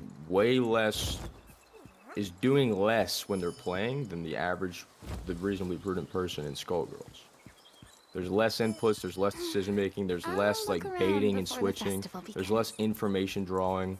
Half the moves, like you said in Skullgirls, isn't even to set up a combo. It's just to bait and see what information you can get. So I remember when you were playing DNF and you did that with, or maybe it wasn't DNF. I did do that in DNF with the Crusader Ball, yeah.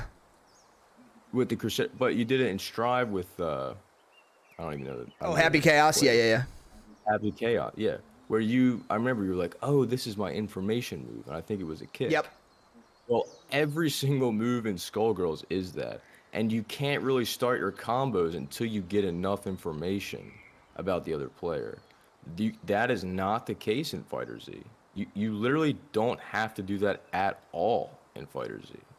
So the reasonably prudent person in Fighter Z that has can win 50% of his games doesn't even have that factor in there. So okay, I like that definition. The reasonably prudent player is the player that wins exactly 50% of their games in theory. Yeah, we could say, yeah. Sure. Like, and assuming that the matchmaking is random, pretty much. Yeah. So, if we take that into account, then we start talking about, okay, this person who wins half of their games basically correctly answers half of the things and correctly doesn't answer half of the things, right? So, this person in Skullgirls, you're saying if they win 50% of the time, they will still always beat the Masher. They're doing much more. They will win much more than the Masher because the things that the insufficient information that they have is relevant less often than in Dragon Ball Fighter Z. So like in Dragon Ball Fighter Z, you could have the insufficient information about some matchup and then you just fucking die for it by the opponent pressing like face rolling. Where in Skullgirls, having that insufficient information means they get an opening, but you're not dead. Is that where we're going? In Fighter Z, it's irrelevant. Like, you don't even need to do it. And you could still be a reasonably prudent person winning 50% of the games. A reasonably prudent person winning 50% of the games in Skullgirls is doing thinking about, deciding, inputting way more than the guy that's winning 50% in Fighter Z. So there's a gap in skill there. Whereas the Fighter Z guy would go, what do you mean? I won 50% of my games in Fighter Z. I'm just as good as someone who wins 50% in Skullgirls. I'm saying that's not even close. Not even close. The player that wins even 40% in Skullgirls is probably better than the one who wins 50 in Fighter Z. Because the standard is much higher. So do you see what I mean? Like, if you never have to do a move in Fighter Z just to gain information because it's irrelevant to whether or not you win, you could just switch and just auto again or do a grapple. You don't even need information. But that being said, it's still like you could still use information to beat your opponent in Fighter Z. It doesn't mean information is useless. Right, but we're talking about reasonably prudent. Oh yeah. Okay. You don't need it. Apply that across every single game. That same standard, reasonably prudent person. Apply that to Strive. Apply that to Street Fighter. You know those games. I don't really. Yeah, I just think I don't know. I don't really think that talking about like the average player being better than the other average player really is like what the. Okay, but we could do it's just an example to show you the difference. My point is there's a gap in skill. For the we can do the high tier too. We could talk about the highest in Skullgirls and the highest in Fighter Z. There's a gap. Because you don't need the same things. I think there's a gap in Fighter Z between Skullgirls and Fighter Z because Fighter Z is solvable and Skullgirls is not. But there are other fighting games that are not solvable. And then oh shit, I didn't make it. Fuck. We were sitting here talking and I fucking the servers just went down for maintenance. Damn, I'm sorry. No, you're good. All chillin'. It's one dungeon. It's not a big deal. So, are we still on different wavelengths? Like, do we still think differently on that? That's fine. I just thought that was, like, not a... I thought that was, like, kind of a consensus. It might not be. It's like, I definitely think that you are in a bubble when you like call these games masher games. Well, I'm not calling every game a masher game. I'm calling like Fighter Z, which is one of my favorites to play. It's definitely a masher, and certain Mortal Kombats are certainly. I can say that from experience because I've played those. Now, other games that I haven't played, I can't really say. But I know for a fact Fighter Z is a masher. And I know for a fact Skullgirls is not. So that's what I'm using as evidence. And I'm around people that know much more than me, and I haven't... There's people that disagree whether or not which one's the ceiling, but there's a consensus on that.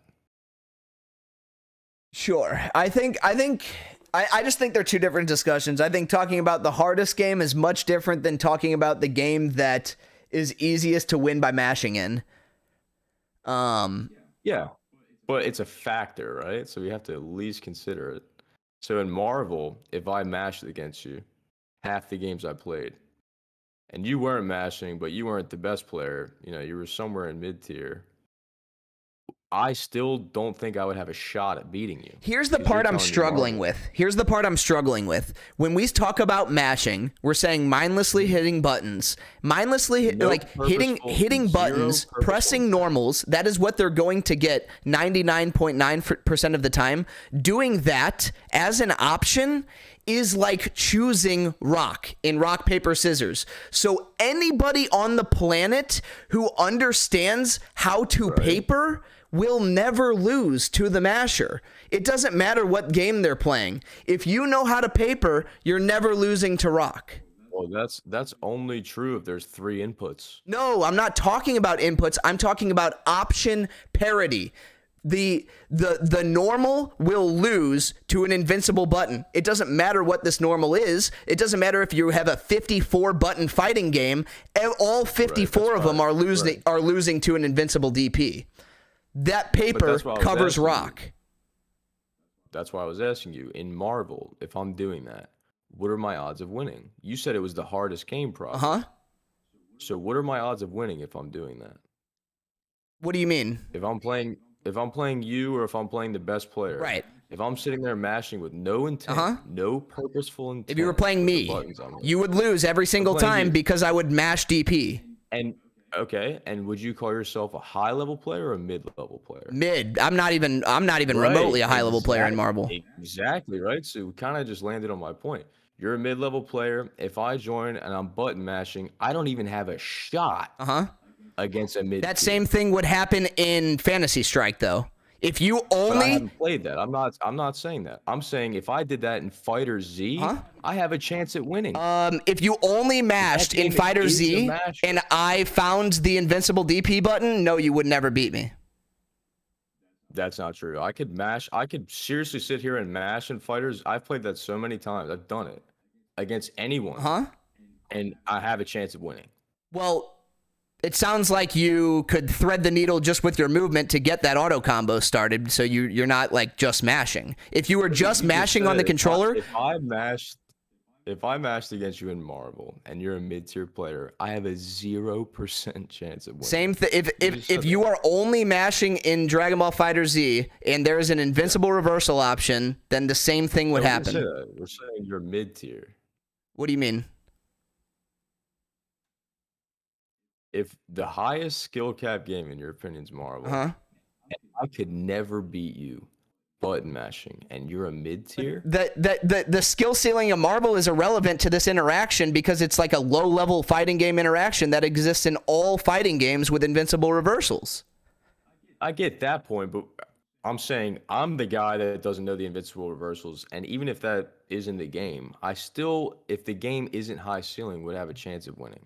You're saying I don't have a chance of winning. And that's probably a factor in your putting it up there as one of the highest skill games, right? If I had a chance of beating you by mashing and you're mid-tier, you probably wouldn't put it in the top. No, because I feel that way about easy games. If you mashed in, you know, like could I beat a mid-tier player in Smash in Melee by mashing buttons? Mid-tier, probably not. Well, no, because they would just shine you and you would never, there's not a single button you could press that's faster than a shine. So no matter what you press, it's just going to lose. Let's say I just held B with Roy, right? Maybe 1 out of 10 games I catch you. Okay. Right? But the mid-tier player is still going to is still going to consistently smack me there. Now, a high-level player, I'm never going to win. In Fighter Z, I can win against that same 50%er by mashing, having no purposeful intent behind what I'm doing. But I can't say that about Skullgirls. I can't say that about Marvel from what you're telling me. I probably can't say that a bunch of... the only reason... No, I just think that this person in Dragon Ball FighterZ that you're beating with mashing just doesn't understand what paper is. So they don't beat your rock. Like it's like it becomes concrete at that point, because if you are just mashing, you're choosing one option, and that option has an answer. I'm hitting every option. I'm not hitting one option. No, you're saying you're mashing, which means you're pressing normals. Let's talk about the different options in neutral, right? You could start with a normal, you can do a throw, you can evade, or you can, I mean, in Dragon Ball Z, it gets a little bit different. You can super dash, but your super dash is effectively a normal, because it would also lose to DP, if I'm correct, right? What I'm saying is, mashing is hitting all of these buttons with no purposeful intent. It's not hitting one button. What I'm saying is, if you mash with no purposeful intent, you're never gonna make it to throw, or you're rotating through the RPS. You're never gonna actually get off of rock. I could hit RB and auto combo you. But that's always just gonna start off of a jab. I'm saying if I'm mashing though, I'll get an auto combo off here and there. I can't do that in Skullgirls. I literally cannot. So that has to be a factor. Bro, if you're just mashing, you won't win against anyone in any game. Yeah, likely I won't. Likely. But I can. My percentage of success is much greater in a game like Fighter Z than Skullgirls, because Fighter Z has a lower ceiling. I think it's 0 in both, assuming that they understand the first thing about that interaction of your mash. Like, when you mash, you're going to end up doing the same thing over and over again. So if they know what that interaction is, your chances of winning are 0. True. That's not true. Why? Mashing does not mean you're going to do the same thing over and over Why? again. It means the opposite. I'm hitting every single button with no purposeful intent. Right. Every single You button. realize when you mash... If I do that... Like, if it's a motion input fighting game, mashing every random button is just going to be your normals and your special attacks. But it's not going to be the same attack over and over. It doesn't matter what attack it is. If I know you're only doing that, I just DP it, and it always wins. You just said that mashing would be the same button over and over again. That's not what it is. And that's not what I even said was the definition of it. Literally no purposeful intent. I'm hitting A, B, X, Y, R. All right, let's break this down. What's every button you can press in Dragon Ball Fighter Z? Let me think. I'm actually just gonna pull up the input list. I don't even know. Dragon Ball Z. Here's what I'm saying. When you're mashing random buttons, most of the time it's an attack, because most of the buttons on your controller are attacks. Oh, yeah. So if you know that, you can beat whatever the attack is. You know it's going to be an attack. But that's what dude, that's what I said a bunch of times about Fighter Z. Even if let's say that you're not mashing and you do one attack, all you do is grapple. You hit RB for that auto.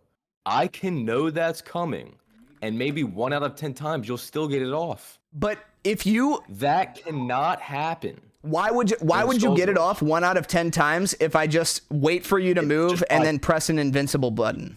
Because auto combos exist, and maybe it's not 1 in 10. I'm saying whatever that number is much more likely in Fighter Z, because auto combos exist there. So like the auto combo doesn't matter. Let's talk about that first jab hitting. Let's say in Skullgirls you're fighting against somebody who is brand new at the game, but if they hit you even once, you die.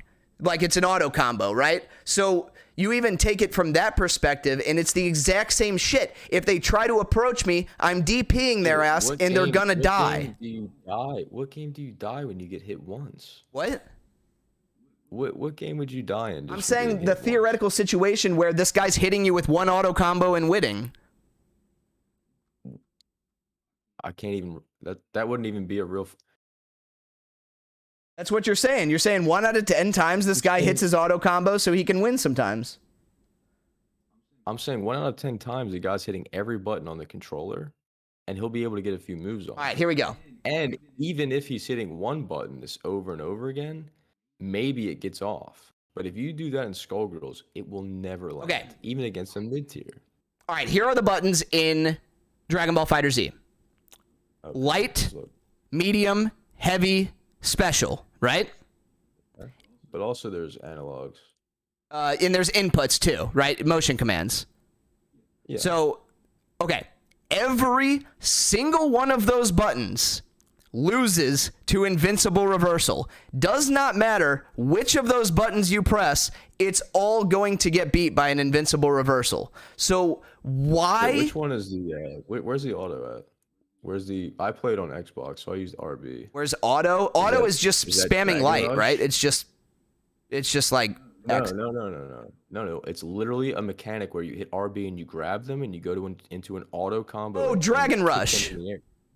Okay. So Dragon Rush, that's grab. What's L and That's L. That's light plus medium. So you have to press X plus Y at the same time. If you're just randomly mashing buttons, the odds of landing on X plus Y at the same time. Yeah, the odds of that is even less. Exactly. But I'm saying there's still a greater chance of you doing that in Fighter Z than it's literally not possible in Skullgirls. There are throws in Skullgirls. You could accidentally throw in Skullgirls just like you accidentally Dragon Rush in this. But if I know that that's what you're doing, or if I see you mash a bunch of times and I see you do a consistent thing, let's say, this is what I said earlier. If you do one move in Fighter Z and you do one move in Skullgirls, you will never get that move off in Skullgirls.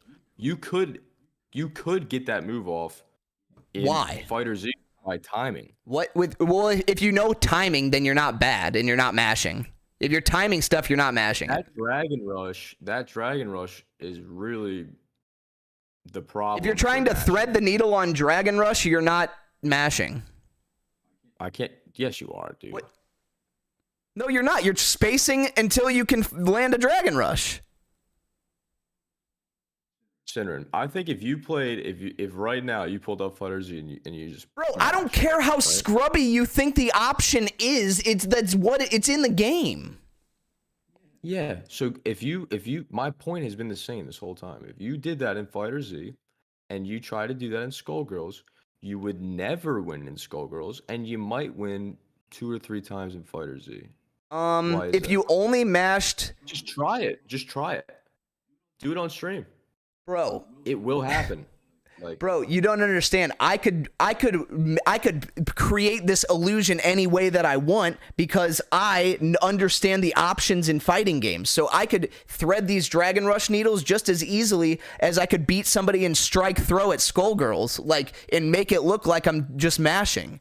It's like, I'm not saying making it. I'm saying legitimately mash with no intent. Just do that in the game. So you have a shot at winning in Fighter Z, whereas you have no chance of winning in Skullgirls. Because you can also set up macros. Even if you get a hit off. Because here's the thing: even if you get a hit off randomly smashing in Skullgirls, you cannot auto combo out of that. You could still hit an assist into super, which is good enough. Play it. You'll see what I mean. If the odds are 1 in 7 of you winning by mashing in Fighter Z, it's got to be 1 in 25 for score, at least, if not less. All you've really said is that Dragon Ball Z Dragon Ball Fighters gives you more reward off of basic options. Which is a factor. I mean, that is potentially a factor, yes, but not all I said. But I mean, there were multiple times where you even conceded on things that you said before. So let's talk about the highest. If you take the best player of Fighter Z and you take the best player at Skullgirls, those two players are doing much different things, and the Skullgirls' best player is doing more to win than the best player in Fighter the problem Z. with that is that the best player at both of these games is Sonic Fox. Right. Okay. So that's like an anomaly. Yeah. Let's just say that guy's a fucking. So let's just say that that's not the case. Right? Like 2 different players. If they were 2 different players, the problem is that you're right about that. That blows my mind. By the way. This is why it's hard to compare Fighter Z to in Skullgirls because in a lot of ways, you can't even compare. Fighter Z is just a simplified Skullgirls. Like it's a simpler versus game, but that I don't think is enough to constitute I can just mash and beat people that understand the game. Yeah, like decent level. Like if you're the best player in Fighter Z, Master's not gonna win. But if you're decent, I can beat you just by mashing with no skill. That cannot happen in Skullgirls. I have never. It's never happened to me. I've never seen it. I've never heard anyone it's happened to. I watch a lot of the play. Like you have to be so deliberate. You have to have such an intent. Well, it's like it's like at that point, it really just depends on how much time each of these people spend. Kane says, "I feel like the best Tekken 7 player like me could learn any fighting game and become the greatest in any given game." Yeah, I would disagree with that. But the thing about it is, it's like prove me wrong. Sonic Fox would prove me wrong. I'm saying he's an anomaly.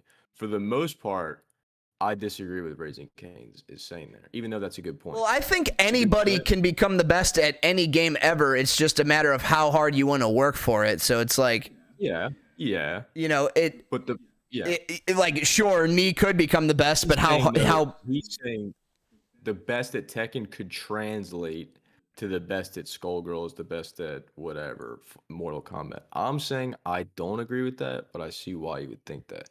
Sonic Fox is an anomaly. That guy doesn't make sense to me for the most part. If you're Well, something to keep in mind about Sonic Fox is all of the games that Sonic Fox is the best at are quite similar games. Well, except for Mortal Kombat. Sonic Fox holding it down in Mortal Kombat is pretty fucking crazy. But then outside of that, it's mostly like versus games with a little bit of like splash of anime, right? It's not like Sonic Fox dominates Street Fighter. It's not like Sonic Fox dominates Tekken. Exactly, and that's what I'm saying. That would disprove Kane's point right there. Well, I mean, but it's like if Sonic Fox really wanted to be the best at Tekken, I think it would be possible, but then he wouldn't be the best. Exactly, and that's why it's so hard to even answer this question, because we're talking about games that are so goddamn difficult that it is not even possible for one human to be the best at both. Skullgirls is harder to do. I'm doing Fighter Z, and there's no I haven't met a person that disagrees with this. No, when you say Fighter Z to Skullgirls, it's like pretty cut and dry, but it's like impossible. Like it's not impossible to disagree with, but I don't know where your evidence is. It's pretty easy to say that Fighter Z is a simpler game than Skullgirls. It's like you'd have to reach pretty hard to try to argue with that. Right. So if we know that, why is that? And I'm saying one of the factors is because there's something like Dragon Rush. There's less inputs. And even if you know what's coming, you're not always able to block it. Good players can. Does Dragon Rush lose to Goku's DP? I don't remember. I haven't played in a few years, but I know even if you're blocking and you hit a Dragon Rush, it gets off. Well, that's exactly what I'm saying. Is the problem is that blocking is scissors. Is scissors in that scenario. So the mid-level player should not be thinking about blocking. They should be thinking about when this motherfucker's pixel starts moving at me, I'm gonna mash this fucking DP in their face, because it doesn't matter what they do. I know they're a masher, so I'm gonna handle them accordingly. That's what we do to mashers. I would say what you're saying would be a higher level player, because you don't even have to know that to win 50% of your games in Fighter Z. The reasonably prudent person wouldn't even have to be that good. Yeah, I mean, I'm with you there, that it's like, more just random, I'm kind of with you there, but it's like getting to even that point is such a baseline to me that like all fighting games have that as a part of them. Okay. So it's like that part of the equation almost doesn't even matter. I definitely think it's a big factor. It's like if all of them are equal in that regard, how is it such a big factor? They're not, though. They're not. I mean, in every game, a normal loses to a DP. And most of the time, throws... Strive's actually a little bit weird in that regard, because throws beat DP in Strive. So if you're just mashing in Strive and you know what a throw is... that actually gets a little bit sketchy. The only thing that people have going for them in Strive is that throw is specifically on forward or back dust. So if you're mashing, the odds of getting a throw is like really, really low, because you have to be point blank. Okay. So would you say, okay, so it's really low.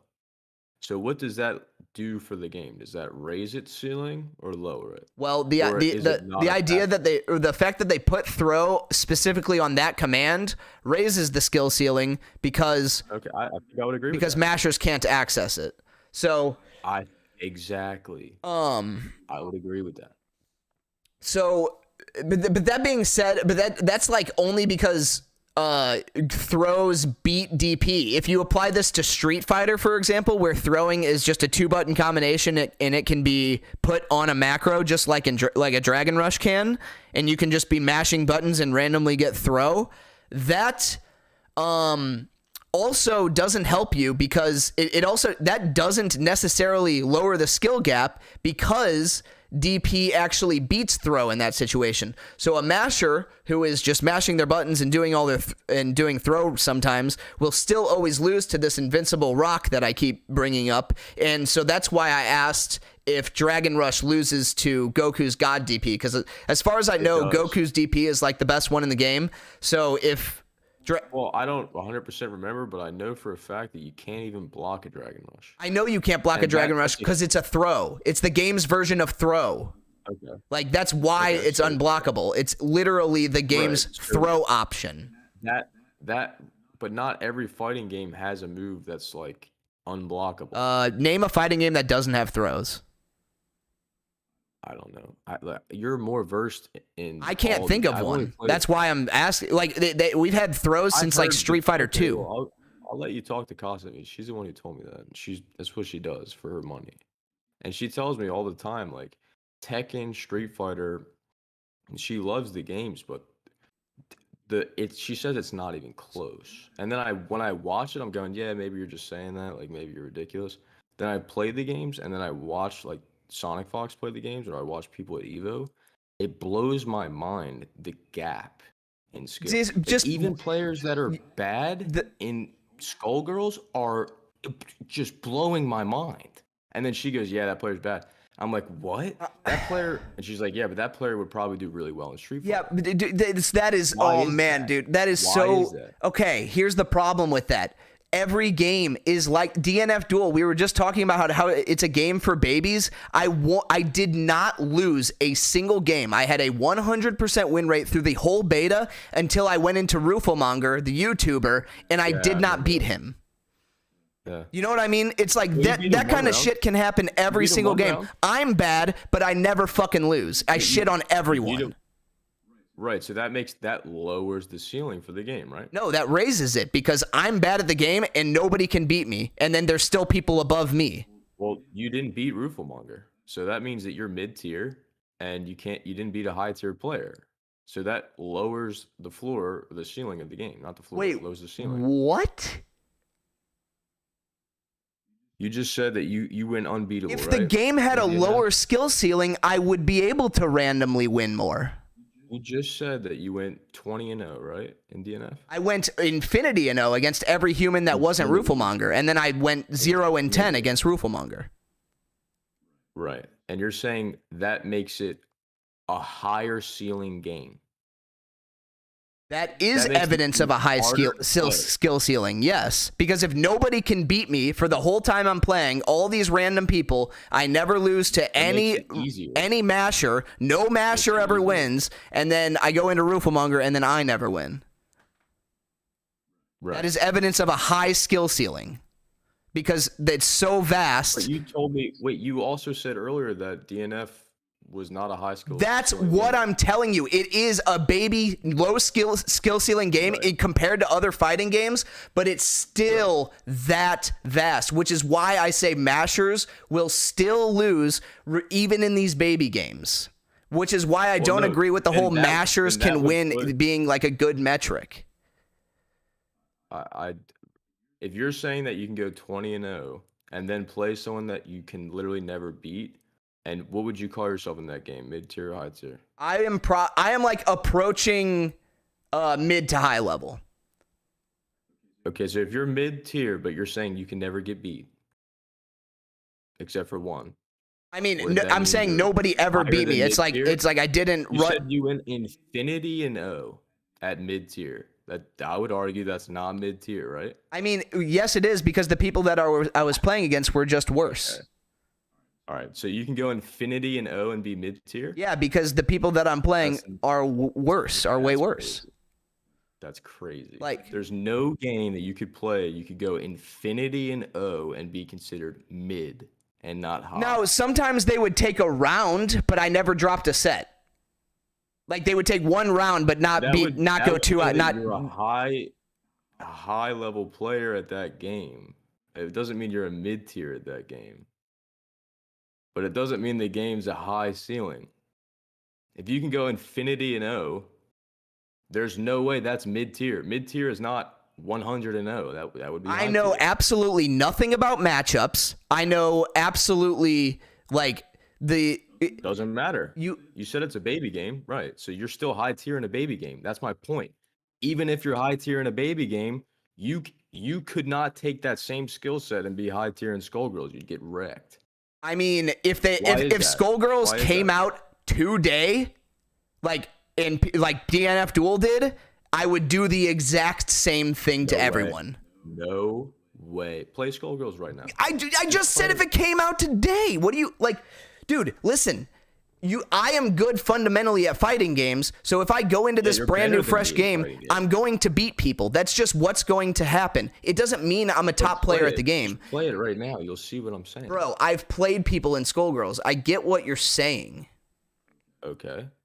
I'm saying that, like, the skill ceiling is higher than you think it is in these games, because if you think that just baby mashers can beat anybody in these lower level games, like Infinity and O would be mid tier. That's crazy. Do what? You can win. You can go Infinity and O and be mid tier. I never would have lost. Like, I literally never would have lost to any of these people that I played against. But then you wouldn't be mid tier. You'd be high tier in a baby game. It's not about the game. Like, the game difficulty had nothing to do with it. The player difficulty did. High tier in a baby game is less impressive than mid tier in a high ceiling game. Even someone who's losing in Skullgirls is much more impressive, is doing more, is thinking more, has more to deal with than someone who's going Infinity and O in DNF. That's because the game came out today. Nobody would be doing any of that shit if Skullgirls came out today. If I played against somebody, if somebody had access to DNF Duel 6 months from now, and they were and they had their conversions optimized and all that kind of shit, then it would be the same situation. But what I'm saying applies to Fighter Z. What I'm saying applies to Mortal Kombat. It applies to Street Fighter 2. Why is that? What? It applies to every game. Dude, I completely disagree with what you just said. Like, I don't even know how I could argue that to someone else. If you're going Infinity and O, you're not mid tier. And if you're not mid tier, that means you're high tier. Okay, well, let's look at the game. Is the game for babies, or is the game a high level player is a player who has the game was considered for babies? You got to understand. You have to understand that this game is so new that nobody is actually high level at the game. Like, we can see what it takes to be there, but nobody's actually done it yet. You just said Infinity and O is mid tier. It is, because everyone's bad right now. It's not, dude. I can't. Like, I don't know what to tell you. It's not mid tier. That's the opposite. It doesn't, like, I could punch a bunch of toddlers, but that doesn't make me a good fighter, right? Right. So if you're high level in a bad game, that's less impressive. Bro, I'm not even high level. Like, what are you talking about? Dude, I don't know how you don't get this.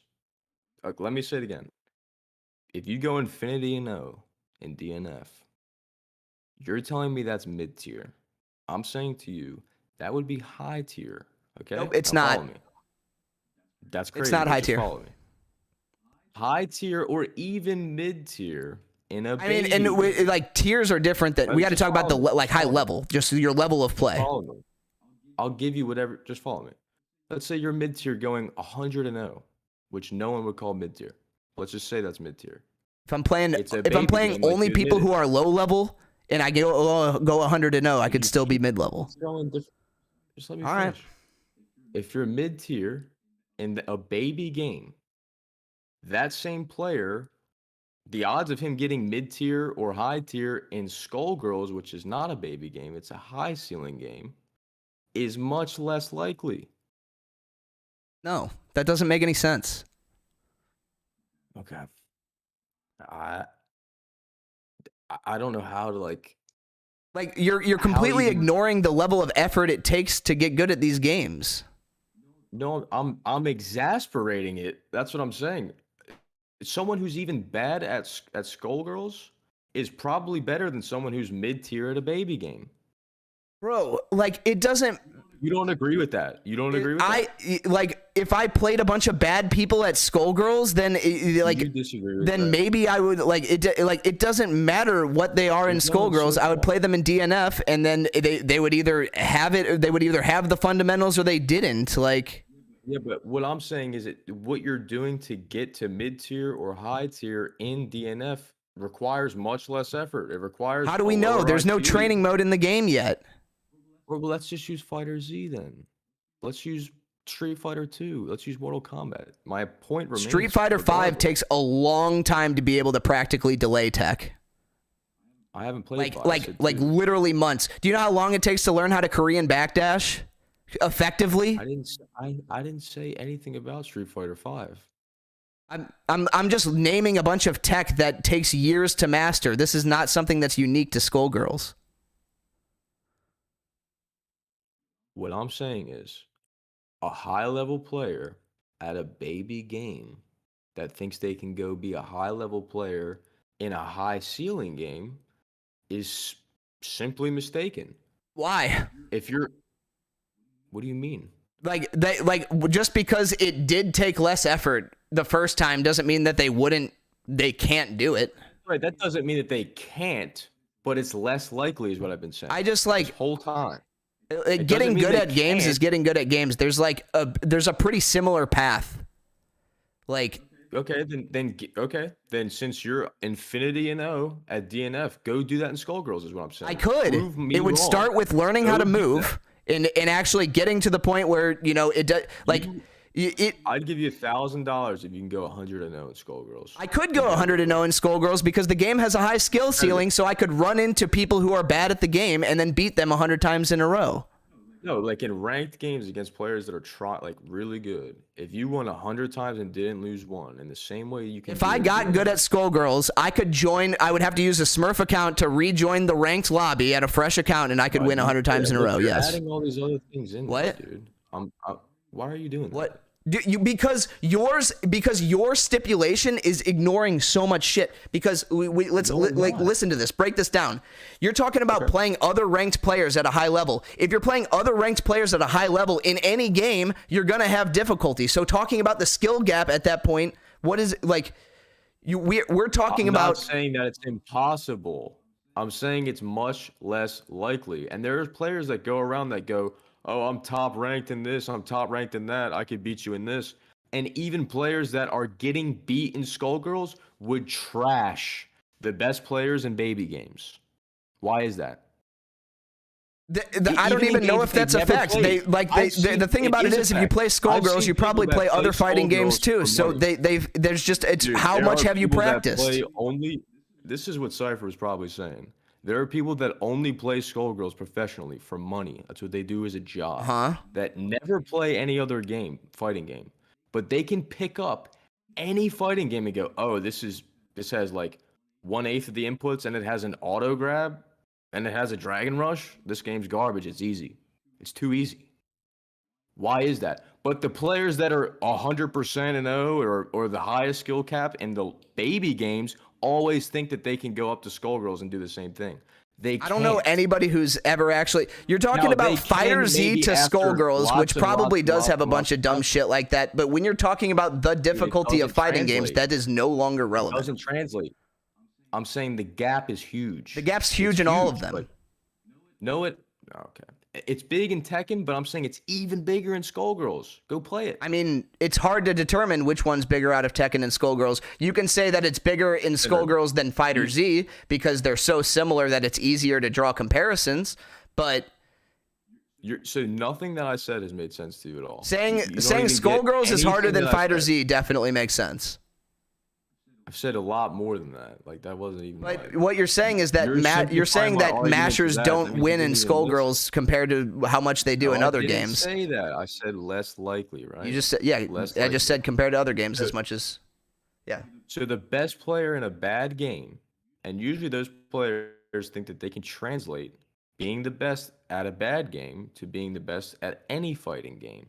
My point is, the players that are the best at Skullgirls are the ones that can really do I've never seen a Skullgirls pro beat Punk or Brian F or Nee or Arslan Ash or any top player in any of these fighting games. Hold up. Just right now on your stream. Watch one match of Evo of Skullgirls. I have. I've watched so much footage of these games. I feel like you're... Just play Skullgirls then. Like, you wouldn't argue this at all. I have played a lot of Skullgirls. I'm working on my Annie combos right now. Like, I don't understand. All right, I guess I just can't get through. I mean, I didn't think this was controversial. That's kind of why I'm like stunned. It's like I'm telling you, you're in a bubble, dog. Okay. Like this is not something that the greater FGC feels. Like Skullgirls is a hard game for sure, but it's not like you don't see Skullgirls pros beating other pros in Tekken. You just don't. Rick, is they don't. I'm saying if anyone were the most. This is what I keep saying to you, dude. If anyone were to translate, just soft, like cold, right? So they only play Skullgirls. If they were to translate to another game that they've never played before, those Skullgirls players have a much higher chance of winning. I've seen it. When? And they all talk about it. Like, where? Where does that happen? I'll let you talk to Kasumi. She's like the #1 player. She was the #1 player in, what's that game? You'd probably know. The River, remember I said it in your chat once? I was like, oh, she's the #1 game in this. And you were like, oh yeah, I know what that is. That is a high skill ceiling game. I forget the name of it because it's old. I think it had River in it. I vaguely remember. What I'm talking about? All right. But you could talk, I mean, and like I'm saying, I'm not just like pulling this out of my butt, right? Like the ones I'm using as evidence, I've played, I watch, and then I listen to other people who know more than Here's me. the thing. And none of them have said what you said, and you're telling me like I'm in left field. I mean, it's not even like I came up with this. It's the problem is that like I have seen Skullgirls players that have like talked like this, and like it's like there are anecdotal situations where Skullgirls players beat or like will beat somebody in some small tournament, and like, but that happens everywhere across every game. Yeah, it happens exactly. I didn't say it was 100% of the right. time. No, yeah, but all I'm saying is it's just like, let's go back to this one thing. If I button mash in Fighter Z, let's just say my odds of winning are 1 in 10. Okay. Let's just say that. If I button mash in Skullgirls, it's not 1 in 10. It's not even close to 1 in 10. Can you macro throw in Skullgirls? No. Well, actually, I think you I can. don't know. Yeah, you might be right. Let me check. You can't Dragon Rush though. But Dragon Rush is just throw and you slide forward slightly. Yeah, you can't auto in it. The one thing about Dragon Ball Fighter Z is that you get a full combo after throw, which is not typical of fighting games. Let's see. And that's what I was saying, where the reward is greater for each individual option. So like the thing about most typical... Let's keep it simple though. So if it's 1 in 10, theoretically... Well, keeping it simple ignores so much that actually matters, but go ahead. Right, well, there's a million factors. Like, there's so many factors, but we can just boil it down to base level first. Like, if you just smash buttons, let's say it's 1 in 10, what is the number in Skullgirls? I'm saying it's not 1 in 10. I mean... Because... Okay, go ahead. It depends on so many things there. Like, let's say 2 people that have never played the game before, or 2 people that are medium, whatever. The same on both sides. If one player is mashing and one player is not. The player who's mashing could be playing a single character, so they're doing the one versus the 3 assists, and then they macro to throw, and then they play a grappler, and then like You know, if we add there are so many, like, that's a situation where the button masher wins more often or wins more often than they should, just because of the situation and the character and the matchup that they picked. We could reverse that and say, I'm asking you a really simple question. If you button mash in Fighter Z and you button mash in Skullgirls, do you think the odds of success are the same? No, they're never the same, because it's like, or even close. Okay. I think the worst matchup situation in Fighter Z, let's see. Let me see if I can articulate this. The most polarizing Skullgirls matchup would still allow the masher to win just as much as the most polarizing Fighter Z matchup. Wait, say that again. Sorry, I was looking. So, take the most polarizing matchup in Skullgirls, where the masher has access. I don't even know what that is. I don't either. But, like, let's just assume that there's like some fucked up 7-3 matchup where the masher has access to the tools on very simple buttons that answer, the actual like labbed out setups that the other decent player is doing. So there could be that situation in both games. I feel like that's just how I feel.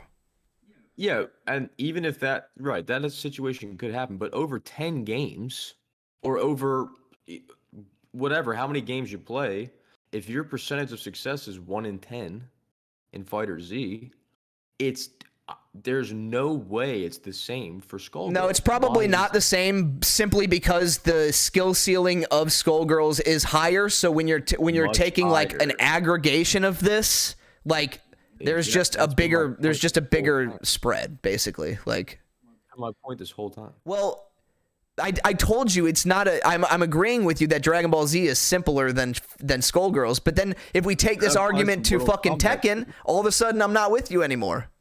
Yeah, well, the Tekken argument's a little bit different because Tekken is much more complex. Yeah. And there's no Dragon Rush, right? Is there in Tekken? No, but there is some fucked up shit in Tekken. Like there is the nice thing about Tekken is that all grabs are reactable. So if you have somebody just mashing shit like that, they really right. So that automatically puts it, in my opinion, that one factor automatically makes it higher ceiling. Yeah, no, totally. And the thing about it is Tekken has a big, the nice thing about Tekken, if you agree with that, then that would certainly prove that button mashing in Fighter Z, which is way easier than Tekken, your odds of success are greater than in a game even like Tekken, I would argue. Yeah, but that's the thing. I still just think they're so close to zero, because in Tekken, all you need to do is have the first clue how to backdash and how to move a little bit, and then you can whiff punish every mashed option. And then in Fighter Z, all you need, like, doesn't Super Dash? You might be high level. You might be a high level player, man. I'm saying mid-tier. Like, it's not about. It's just it's like more about the rock paper scissors. Being a high level player involves knowing the full picture. Whereas a mid-level player, mashing against a high-level player, I'm going to get smacked. A mid-level player can only understand 30% of the picture, but still always beat mashing. Right, and then that I would consider that player a mid-tier. But you seem to know a lot. I would say you said you were mid to high. I would say you're probably a high-tier player. It depends on the game I'm playing. Like, I'm better at some fighting games than others just because I'm played more and I can move better. Exactly. But I would guarantee you this: if you became gnarly at Skullgirls, every other fighting game you played would see a benefit. But you can't say that about Fighter Z applying to other games. Why is that? Because it's simply not as complex. You're doing less to win. It doesn't take as much. That doesn't mean a fighter in Fighter Z can't do that in Skullgirls. It means it's less likely. So the ceiling is lower for Fighter Z and much higher for Skullgirls. Much higher for Tekken. Yeah, I agree that you're preaching to the choir about Fighter Z. Fighter Z is a simpler game. There is overlap, and Mortal Kombat and Street Fighter, you could substitute them. I mean, those three you could substitute. See, Street Fighter though, not necessarily. If you get cracked at Skullgirls, it's not going to help you that much in Street Fighter. It's going to help you in the same way it'll help you understand fighting game fundamentals, but the Skullgirl's muscle memory isn't going to overlap very well to Street Fighter. I would agree, but there's still something you can take with you that would be beneficial from Skull. And you could say that about every game, but it's more the case with Skullgirls is what I'm saying. So it's way more the case. But let's just take Street Fighter and Skullgirls then. If you went from Street Fighter to Skullgirls, would you be better off initially than going from Skullgirls to Street Fighter?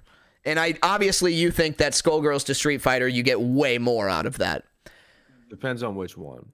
I would say if we're talking about Street Fighter 3, I would agree with you because it's so different that maybe the best aspect of Skullgirls wouldn't help you as much in Street Fighter 3. But almost every other Street Fighter, I would go from Skullgirls to Street Fighter and have an advantage. Street Fighter 3, I think, is actually a real fighting game. It's that's the thing. Street Fighter 3 is actually one of the easier ones to master because of there is no there's no delay tech and there's no like difficult input. There's all the supers in the game are double quarter circles, so it's like a lot of people. There's like a misconception about about Third Strike in a lot of ways. I'm just saying, dude. Like, you can just go watch players that even go from. I've seen players that just stream and go, dude. After playing Skullgirls for like 3 months, now that I got on Smash, I'm just destroying. I get that. And that doesn't I even make 100% think that happens, but that's because one, that happens with all fighting games, and two, Skullgirls than Street Fighter. Skullgirls has pieces of every fighting game, so that's the reason you see that happening with Skullgirls all the time is because all of the little. If you Skullgirl fighter and auto combo, they're going, dude, I could. Are you kidding me? This wasn't even an option in my game. You're giving me that? Like, just that alone is a factor. And there's probably 10 other ones that I'm not. I mean, yeah, but you just keep bringing it back to Fighter Z, which is literally just easy Skullgirls, and so it's like that. The conversation doesn't really matter there. Mortal Kombat has something similar to Dragon Rush. It has something. Like, what did you say? The invincible counter? Yeah, Mortal Kombat, it has the universal defensive option, so you can like always press the same button on every character, and it will give you the same properties that'll beat. And we agree that lowers the ceiling. Yeah, it'll beat anything that they do. Like it's literally like the game is built around like when you knock them down, you're literally just thinking about whether or not they're gonna do that. And it's like that's it. It's black and white around that interaction. And so that's why I say it lowers the skill ceiling, because the decision making in your Okizeme situation is a coin flip essentially. You're essentially just flipping coins, and you don't want that. You want you want depth and meaningful options. Well, mashing is flipping a coin. Mashing is flipping a coin. Mashing is always choosing rock. You have no intent with the buttons you're hitting. You're just hoping they work. Yeah, but like the buttons you're hitting are most likely going to be normals. Yeah. Like, so it's. I'm saying to win the match, it's a coin. Like, you're flipping a coin. Like, it's a chance. Well, that's like it's flipping a coin in the sense that you either win or you don't. Well, right. Okay. Well, I see what you mean. Like, but the thing about option parity in fighting games is that if you're just mashing, you have to understand that you're still committing to an option, and it is going to be a consistent one. Dude, you even just admitted, like, the best player in Mortal Kombat, if they went even to Tekken, would get smashed, I think, by a mid to high tier. Probably because they don't know how to move. Why? Why is that? They don't know how to move. Because they don't have to do as many. They don't have to consider and do as much. No, thinking about options doesn't even matter because, well, there are lots more tech options in Tekken. But even if they did the exact same tech option, they would still, or even if they did mix up their tech options, they would still get smoked because they simply can't move. Whatever the reason is, and I'm saying there's probably more than that. Than just movement. If the best player in Mortal Kombat is not going to translate well to Tekken, But the best player in Movement Tekken is can what go to Mortal separates Kombat. Tekken difficulty from Mortal Kombat, at least. Don't you think that the best player in Tekken could go to Mortal Kombat and just absolutely decimate, even though they've never played the game I before? think they would pick it up faster. I literally think they would decimate. I do not think Arslan Ash would beat who's the really big Mortal Kombat player right now? The guy We need Sonic Fox to have. Oh yeah, let's just use Sonic Fox as an example. They're great. I don't think Arslan Ash would beat Sonic Fox. Ever. I don't know who Arslan. He's the best. He's the best Tekken player. So we could use Knee, we could use Arslan Ash, we could use JDCR, whoever you want. I literally don't know. Those are all like the biggest Tekken players in the world. So like those players would shit on the best player in Mortal Kombat, even if they've never played the game. No, Like, after no, one or two games, they would one or not. 2 games, I would. Oh, dude, definitely for Fighter Z, definitely for Street Fighter 1, probably Street Fighter 2. Bro, I think I think Skullgirls can shit on Fighter Z players because they're so similar. I don't think Skullgirls would shit on Tekken players. I don't think Skullgirls shit on maybe not Street Tekken. Fighter players. Maybe not Tekken. I'm not including Street that Fighter on too. this. I'm saying Mortal Kombat, Street Fighter. No, a Skullgirls pro who's never picked up Mortal Kombat 11 in their life would not beat the best player in Mortal Kombat 11. Okay, maybe not. They wouldn't. But mid tier, they would smack. Well, they would probably do decent because they understand what a hit confirm is, and they understand that if I backdash my opponent's button, it allows me to set up a whiff. Like, very basic fighting game fundamental things will take you so far in every single game you play. All of them. It's going to take you super far. I disagree. Why? Well, I agree that it'll give you something.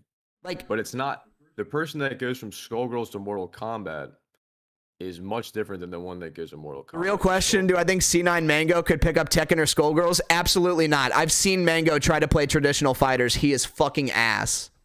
We're talking about the melee Mango? Yeah. He is dog shit at fighters. Really? Yeah, absolutely terrible. Can't even do a fireball. Okay. I mean, he can, but like not in a fight, like actually doing it. And he's one of the best in melee. Yeah. Like right. So if he would get smashed in Skullgirls, what does that say? And melee is still considered any Skullgirls pro would get smashed by him in melee. Not, dude. This girl Kasumi that I keep talking about. Does she play melee? Yeah, dude. That's the thing. She plays melee. Dude, but she hates it. What? She plays Skullgirls now. She was a melee. That's what I'm saying, dude. She plays. Of course, she has a chance. No, but you just said Mango is a melee player that has no chance in Skullgirls. It's because he doesn't play them. I know someone who is a pro that went from melee only and now is a monster at Skullgirls, and she told me it's not even close. She plays them both. Yeah, and you just said that Mango is trash at Skullgirls. Yeah. Because it's hard. It's much harder than melee, and he's the That's not why he's bad. He would get smoked in Mortal Kombat. He would get smoked in Fantasy Strike. He's shitty at fighters. Dude. But what I'm saying is I know this person who plays that's probably worse than Mango in melee. That is getting paid money to play Skullgirls professionally. Uh-huh. And she says it's not even close. And that's probably why Mango is bad at Skullgirls. Because if it were close, it would just translate over. No, they're not the same game. But dude, Kasumi can go play any fighter game, and she's like, "Yeah, I haven't really played this one," and just it's insane. And she's not even the best. She would still lose to people who knew what they were doing, though. Like, I'm sure she's really good off the rip compared to other people because she has such. But she's playing only people that are like all you're telling me is that legacy skill exists, and it is really potent in Skullgirls, and that's true. I don't disagree with that. And also, there are things in the game that I need. Like, I don't have a dev knowledge. Like, it would help me if I had a dev knowledge. There are things in the game that aren't in other fighting games that make it to where, like, if you add in something like an auto or a irreversible grapple or something like that, those players would go, "Yo, this is like training wheels," you know. But like the top level players that are used to training wheels think that it's just normal. I mean, Like they have an advantage there. It's crazy. And I haven't seen that for many other games. Like I really, maybe it's the same for Tekken too, because I mean it's arguable.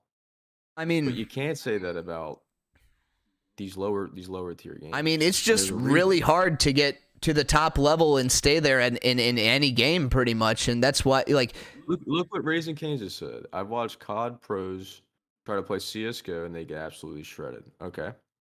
Now the question there is, which game is objectively more difficult?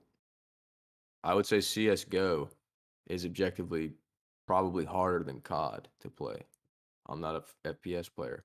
So if that CS:GO player tried to pick up COD as opposed to the COD player picking up CS:GO, the CS:GO player would have an advantage. Because the ceiling for CS:GO is so much higher than COD. Like to be the best at COD, it doesn't take that as much as it does for CS:GO. I'm not actually sure, but it might be. CS:GO is sure which objectively the one. most difficult FPS of all time. See that makes sense. Okay. But I Okay, think then, yeah. at that point you're just kind of making the Skullgirls versus that's just Dragon Ball one FighterZ factor, though. argument, That's and not like my- obviously because like COD is CS:GO with less shit, right? Just like FighterZ is Right, Skullgirls dude, with less CS:GO shit. CS:GO is much harder. It's much harder than like I think Valorant's harder than COD. Yeah. So well, players Valorant that is, are you know, it's competitive. The depth competitively is very comparative to CS:GO. But they can take those skills, right? And smack players in COD. But COD players can't do that in CS:GO. Why is that? Because Because the ceiling is lower. sure, COD is like COD aiming helps mostly. We're in CS:GO and Valorant, it's like aiming plus. I literally can't. I tried playing CS:GO, and I played FPS my whole life. You're a fighting game guy. I'm not. Like I just recently in the last few years got a fighting game. Yeah. I couldn't even play CS:GO. Yeah, no, it's And hard I for grew sure. up on that. That's the thing. You can pick up COD and just have fun and shoot some people and get some kills, but like if you know, like people will shit on you So in it's COD. the You can same literally thing go with all this night fighting and game. never get a kill in CS:GO. Right. So the COD equivalent in the fighting game realm is probably something like Mortal Kombat, something like Street Fighter, something like Fighter Z. More people play it, Strive maybe. But those same people that are smashing in those games can't go smash in Skullgirls without a lot of practice. Yeah, Like, sure. For me to start smashing in CS:GO would be insane, even though I was the best in COD. It Sure, wouldn't absolutely, matter. absolutely. Even someone getting wrecked in CS:GO is still better than the #1 player in COD. Well, maybe. Well, it depends on how Maybe. bad I'm saying they're it probably shouldn't getting. even If be they're a getting maybe. wrecked by It shouldn't other even good be a CS:GO maybe. players, then definitely, yeah. Right. So like that's the issue. And if that has a gap that large, then it's clear that those CS:GO players are on a different level. Like they're on another planet. It's yes, but it's the CS:GO players translate. So like the worst CS:GO player is still gonna get shit on by a good COD player, just like the worst But Skullgirls player. Those are outliers. You know, yeah, like it's just like they're all really hard to get to a top level at. They really are.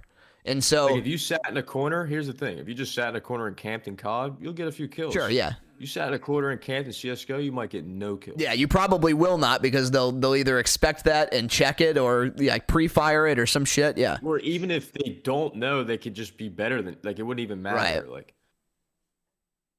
you can't like how I was saying about what you can do in Fighter Z to be 50%, that wouldn't even get you 10% in Skullgirls. Like just the I mean, fact I agree that you it's a can't harder even game for Dragon sure, Rush. but there's like I definitely don't think that Skullgirls pros are like way better at fighting games than pros of Street Fighter or Tekken or something. Like there are definitely Maybe games not that have a better. higher skill gap, but also even if the game has a higher skill gap, that doesn't necessarily mean the people that are playing it are making smarter decisions. A lot of the times in these No, but lower it's a skill ceiling games, factor. that's It's a factor. the thing about being a lower skill ceiling game is that it requires you to have more creativity to beat your opponent because the options are more I similar. don't know about that. But it's not definitive, but I'm saying it's a definite factor. Yeah, sure. And if you're not weighing it, it's like, oh, well then, if I'm the best in Mortal Kombat, then I can just be the best in Skull. Like, I definitely agree with you that anybody who thinks that just because that they were the best in an easier fighting game means that they can easily do it in a harder one is definitely a head ass. I take it even further, and this is the point where it's opinion. I think Skullgirls is the top right now. Okay. And that those that are the best at that game are legitimately the best really fighting game players. So now that's opinion. That is definitely opinion, and it's so hard because it could be Tekken. I mean, because like I just said, it's like your game could be harder. Melee players, their game is really fucking hard, but the decisions that they make are basically on par with just your average fighting game. The depth of their decision making isn't actually that complex. So we're taking execution and decision making and balancing them together. We're not separating them. Yeah, we're looking for the Pareto optimal front, which is fucking super hard here. With that in mind, it's Tekken or it's Skullgirls. I'm kind of with you. Yeah, I definitely don't disagree. I agree that Skullgirls is in the running for the discussion for sure. But I don't think that Skullgirls is so far ahead that any Skullgirls pro is just gonna go shit on all the best players of all these other games in 2 months. I'm saying the 3 that they will shit on is Mortal Kombat, Street Fighter, and Fighter Z. Those were really pop. Strive even too. I think that's probably accurate simply because we've literally watched Sonic Fox do it. You know what I'm saying? Sonic Fox has run the tour on those games, and they've tried to play some of these other harder ones and not quite had that same level of success. So maybe that's the line right there. There's like, if Sonic Fox can go shit on the whole community in a month, then the game is for babies. Yeah, maybe that is. Sonic Fox is just our litmus test. He could probably do it less than a month, dude. They've tried for Street Fighter and Tekken. I've seen them play both. They're good. They would beat me in both of them, but the top level is the top level. Fighting game is because you're good at them. I'm okay. Like I think I'm mid-level at most of these fighting games, to be honest. Okay. But what do you think is your best game?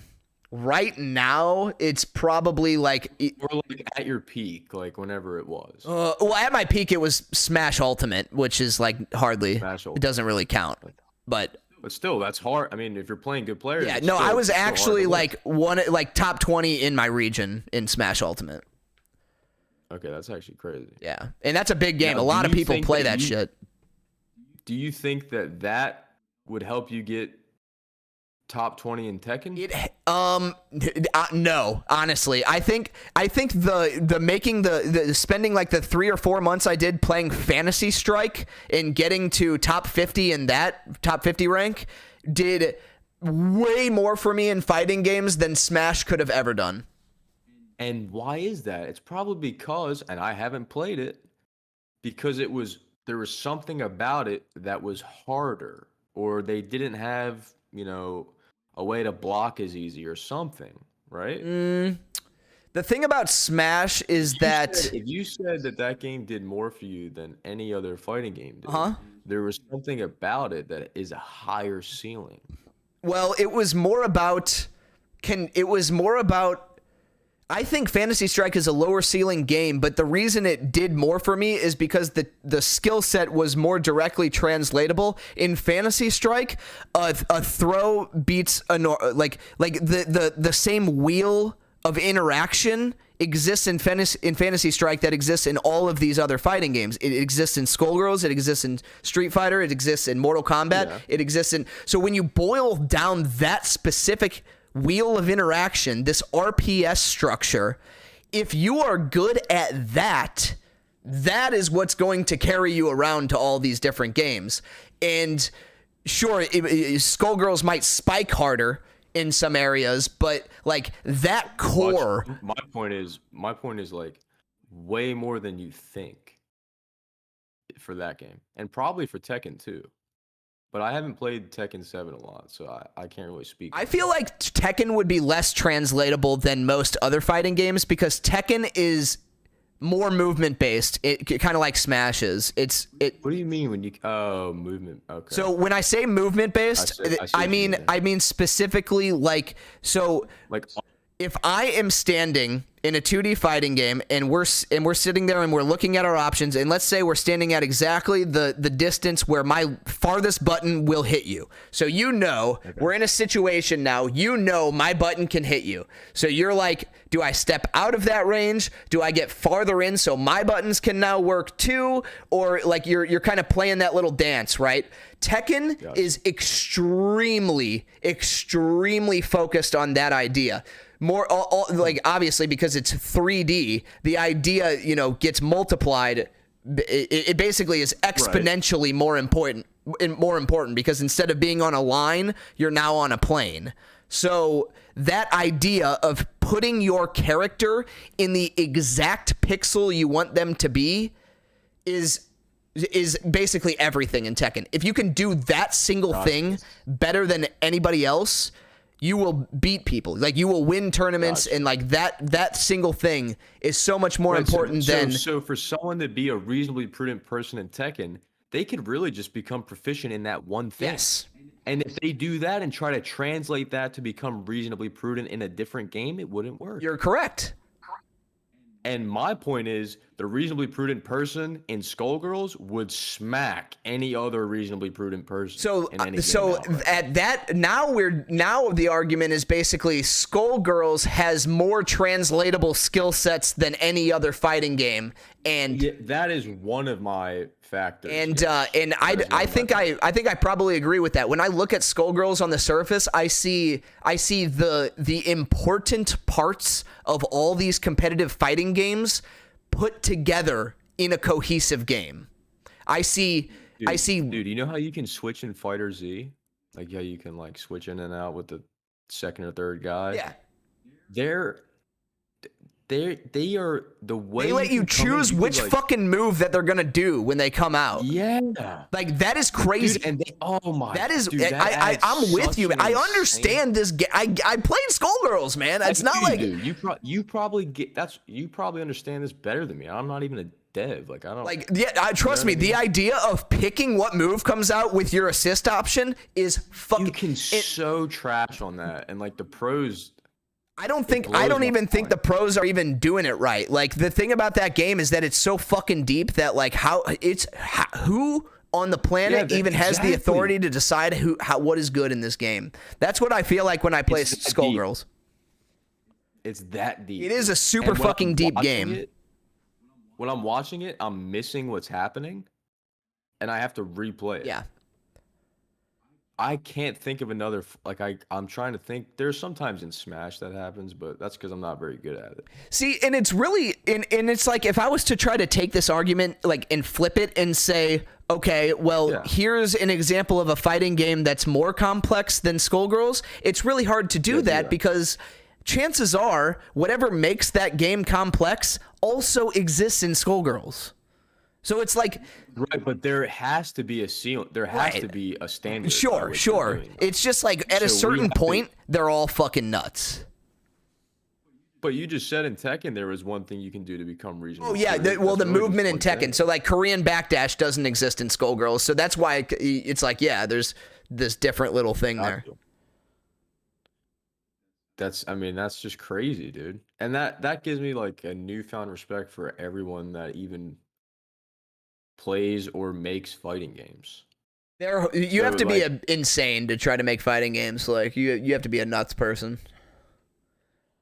But I feel like a lot of people are like saying, "Oh, because I'm good at Mortal Kombat, I'm good at all fighting games." And there's a lot of people that do I see that. Yes, there are people that say that, and I'm understanding the issue that you have with that now. And it's like when I hear that, I think that they're good at the core fundamental like wheel shit that I was talking about. And it's like maybe they probably are, but there's a lot of fighting games that put so much sauce over the top of that sometimes you can't even fucking see that core anymore. You know, there's so much extra shit layered on top that you know, sometimes like it doesn't even matter anymore. So in Skullgirls, I could see being part of that, where it's just like, it doesn't matter if you understand strike throw conditioning. I'm just going to mix your fucking shit. Which I really don't. Like, I really don't even understand that. Yeah. Like, it's just one of those things.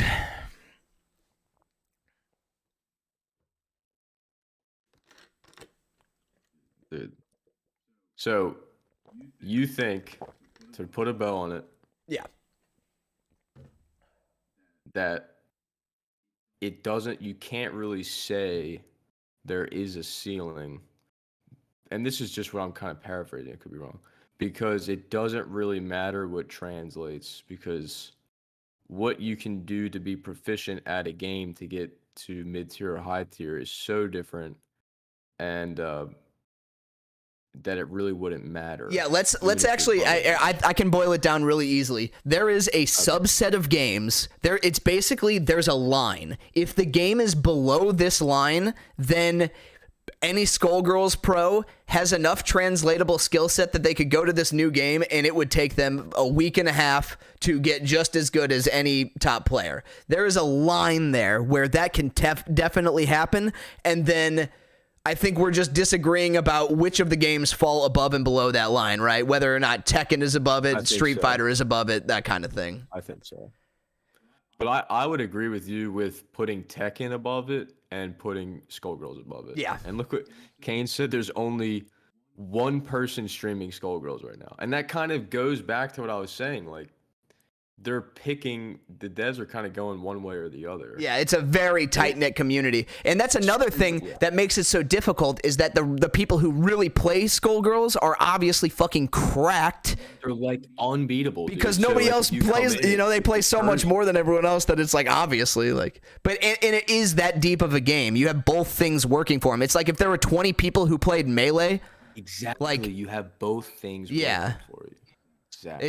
It's a very similar situation. It's like Melee, but even a smaller community. So you got even more like misconception going on. But yeah, I think the people that stay in there are trying to be the best in the world. I think. Sure, like, and yeah, that's what you have to want to do if you're playing Skullgirls, because it's not like you're making any big money off of it. Right, unless you're in a tournament, which you're probably not. Right. Like, it's what didn't it get taken out of Evo? I think it made it. I think it made it this year. Out in Melee is out. Skullgirls is in. Oh, that's crazy. Yeah, so I'm gonna be watching it when I go for sure. I'm very excited to watch it. You see, yeah.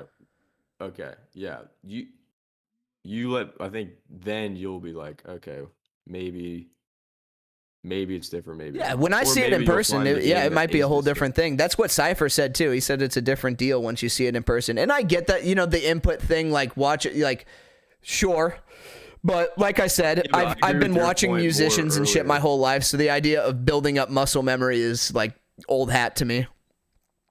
I agree with your point earlier that inputs doesn't make a high ceiling. Yeah. Because if it's just needless inputs, it's the, you know. Right. So for your fighting game, with all that considered, what would you try to gear towards? Right now, my game actually, like, if you want to think about it like that, the combo system is pretty similar to Skullgirls. It's got that whole, like, you do a combo, and then you pop them up into the air, and then you juggle them like that. It just doesn't have assists. Yeah. So, it's... I don't know, maybe I should spend some time playing solo character Skullgirls and get a feel for like what a high level B&B actually looks like with that, so I can like really put together a robust combo structure, because basically right now it's just light cancels into heavier shit, and then the launcher into jump cancel, and that's a pretty solid foundation that I can build from. That blows my mind. That literally, I don't even know how you do any of that. It blows my fucking mind. It's like, luckily the framework makes it so easy for me. The framework guy, Leon, who actually did a lot of the heavy lifting on putting this together, it's like, it makes it really easy. Is that Unreal 5? It's 4. 4. I don't even know what the difference is. 5 is like brand new. It's going to be what all the new AAA games are going to soon. Okay. So when you bring your game, and you could leave. I know I'm. No, you're good. I'm just chilling. I like what Kane said about you could take an NFL running back and put him on a high school soccer team and he would probably slay. That's like a great point. Like that's pretty much, and you could say that about really any professional sport. Like a professional athlete is a professional athlete. Yeah, there is a point where we're splitting hairs. Yeah. There is True. All right, what were you so saying? when you're taking your game, the SINRIN game, Yep. and people are coming We'll up. call it Fruit Fighter for now. That's the title, the project name. Oh, it's called. I just named it right now, Fruit Fighter. Let's go. Let's go. Fruit Fighter. Yeah. Okay. Okay. So they're like, all right. You know, how do I get good at it? Sure. Let's say someone asks you Yep. that. You could say, obviously, well, just practice. But let's say it's like a real FGC dude. He's like, yo, what's the sauce here? Would you want your answer to be to that? Sure. So if it's like somebody from the FGC approaching my game, the first thing that they're going to do is say, what game is this most like? So I can start playing that right now. Right. And the answer to that question would probably be some sort of somewhere between like Third Strike and Skullgirls with no assists. When I say Skullgirls with no assists, that's a lot of implications because Skullgirls is like part of the game is assists, right? What's third strike? Street Fighter 3. Okay. Okay. So that's a crazy mix. I don't even know if there's a game that's. Yeah, it basically like the movement of Street Fighter 3 with the combo theory of like a solo team in Skullgirls. That would be insane, dude. Because I love the way you can keep going in the air. I love that. Yeah. I don't know if other people care about that, but Yeah. like you can have a 60 to 70 hit combo. It's crazy. Yeah, and that's the thing, like, and I think in Skullgirls, in theory, the way that the juggle system actually works, you can basically juggle infinitely. Like, there's nothing that prevents you from hitting them in the air in infinite times, other than there's a meter that fills up that they can eventually burst it, right? So, like, Yeah. that's basically what the decision point I have to make with my system is like, am I basically going to make it so it is simply impossible to put people in infinite combos, or do I make infinite combos possible and then another mechanic on top that lets you break out of them? Yeah, that's a massive decision. Yeah. Like that decides almost half the game. I mean, sure, yeah. I mean, people are going to have an opinion one way or another. Some people will look at just like a burst system as like a comeback mechanic, and it lowers the skill ceiling or whatever. You know, people are going to have whatever opinions they have.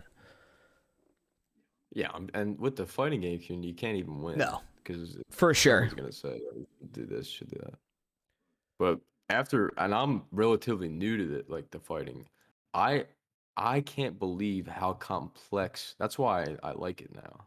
How complex it really is. Like, I mean, it's crazier than studying law sometimes. Like, Oh yeah, no, I understand. Like, these games they fucking go in. They don't fuck around. So you named it Fruit Fighter. Fruit Fighter. Let's go. That's the one. Are you working? So for the demo, are you working on 2, or are you gonna have like 3 or 4 characters? No, by the time, hopefully by the time Evo rolls around, I will have 2 working characters. I'm getting pretty close on Nanner Boy. I thought you finished Nanner. Well, like, he's fully animated and he has 2 attacks and a fireball, but that's 2 attacks and a fireball. I want to fully, like I said, I want this whole combo system where I'm going to do the uppercut, which is going to be jump cancelable. I have like, I know what I'm going to do to make them, but I just haven't done it yet. Okay. Dude, I love the what is it? The crouch or the what Yeah, is it? he peels himself. The That's block? just tight. How did you do I that? just fucking Did you have to do you have to first draw that yeah. and then put it on? Yeah, like all the stuff you see is literally me just like hand drawing some pixel art in just a pixel art program, and then importing all the PNGs, and then going from sprite to flipbook. Oh, dude, here's what I wanted to ask you. When you were doing that yesterday, when you were messing with the banana guy, I wanted to type, but I was busy. Like what you said, I thought was so true. How that one animation where I guess he pulls out a slingshot or something, and his eye changes. Oh yeah, when they right? was like have the Like that- pupil move up, those 2 pixels help sell the move so much more. And you said, you're like, dude, this could give like really high level players are gonna read that. Yeah. That's when that's when it really clicked, like how deep and how smart and how like I'm making a much you game could over here. really- I know what I'm doing. yeah, I know. That's why I love watching it. Like it's I appreciate that, crazy. man. I'm glad you acknowledged that. It's like I remember the day when like I realized that myself, where I literally sat down like and realized I had both the tech side and then this framework in front of me and then like the actual knowledge. I'm like, I can do this. I'm gonna do this. It's crazy, dude. And another thing, in Fighter Z to win, I never had to do that. So I never even thought like that. And that makes sense. But there's I guarantee in Fighter Z there's something at the top level that's like similar to that though. Yeah, there probably is. I just didn't get it. You know, it's one of those things that like people could play my game for years and also never look at the eye. You know, they could just be like, you know. So, dude, how does it work when you create it? Like, how do you get it on Steam? Oh, that's a great question that is still being fleshed out. That, you know, the idea of since we're in Unreal Engine, the Unreal Engine itself has a lot of built-in stuff that's actually like packaging and building your game. And then once it's in a packaged and published game, that's when you approach Steam with it, I think. So like it's funny, I could go into Unreal Engine right now and press build or whatever, and it would poop me out, you know, an executable for my game, and I could make an icon with it and everything, and I could make it look like it is my game on my computer, but, you know. Dude, that is like... So, I mean, it's basically like you have it all. It's just you got to do a few lines of code. Yeah, I mean, like, there's still work to be done. Like, the menu system is still... There's still work to be done there. Like, we have the menu system. If I turn off test mode in my Unreal thing, I can start navigating around, like, the menu picking arcade mode or training mode or whatever. So, we still have no training mode, things like that. So, there's still a lot of back-end work to be done, but it's there. Bro, it's just absolutely insane.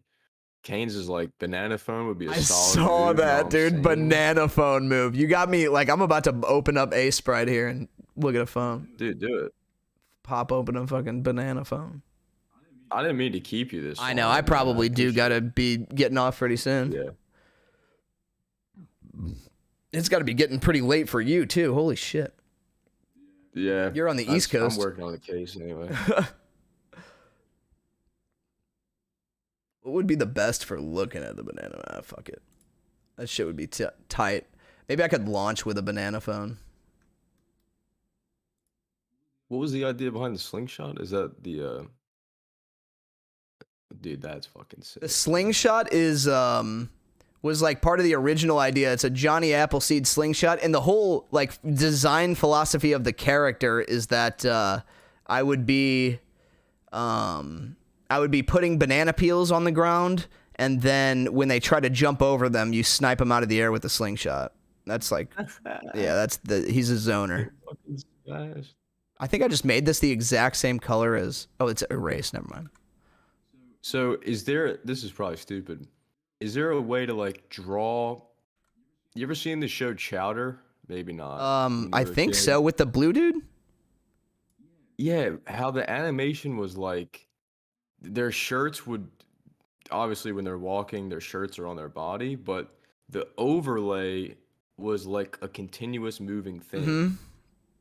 And I'm thinking like, how do you draw that? Like, how do you make that a cartoon? It's like, maybe I'm not explaining that right, but it still blows my mind. I kind of know what you're saying. Yeah. The thing is, I don't have to do pixel art. I could definitely, like, if I could draw with that art style, I could make the game look like that. You could? Wow. I like the pixel art better. I was just like, well, yeah, the reason I do pixel art is because I'm fucking dog shit at art, and like it seems like the easiest thing to like get good enough at to actually make stuff. Yeah. Dude, I hope it comes out, man, like when we rocking that. Yep. I'm definitely shooting for August for a playable demo, and then after August I kind of like I'm going to bring it just on my computer to Evo, and then after that, I'm going to try to polish it up and get it as like a playable demo to give out to... What about an app? To give out to an app? Yeah. Like, what do you... I guess not. Like, like on the phone? Yeah, like for your yeah, I guess just having an app version of it, like... I mean, I could like being on Unreal Engine. There could be a mobile version, but I would have to think about all the controls. Oh, damn, dude! Like it's crazy that you're literally creating a game. I hope you get the job at Riot. Dude, me too, man. That'd be sick. Did you tell them that you were doing that? That you're like... No, I haven't told them about that yet. Some game developers are actually like weird about that. Like, I know some studios will not let you work on your own game while you're being a game dev for them, obviously, because it takes a lot of time, and they just assume that your energy is not going to be appropriately spent, right. Which is kind of a fair concern. But like, yeah, that's the thing. As the engineer, it's not like I'm actually a game dev. I'm just an engineer for Riot. So it's an interesting thing. I meant to ask them. Think about slipping it? Yeah, I meant to ask them about that today, but I forgot. I'm going to ask the next interviewer. But what'd you say? Did you think about like sliding that in? Surely there was a point where you could have slipped. Oh yeah, like I said, when she asked if I had questions, I had it written down. I planned on it, and then I totally blanked on it in the moment. But I have another interview with them, so it is something I want to bring up. You got another one? Yeah, like I talked to the recruiter today, and then the recruiter put me on like set me up with like 2 different teams to talk to the like manager or whatever for them. Damn, dude. Yeah, we moving, we doing stuff. I feel like I would be freaking out about that. I am very excited. Games, dude. It's like they have a pretty long interview process. It's like going to be like it's like 5 or 6 steps deep, and I'm on number 2. But you know, it's cool. I'm glad that we made it this far. Damn, dude. Well, I appreciate you letting me talk to you for a little bit. Yeah, great conversation, man. I appreciate your perspective, and I loved hearing.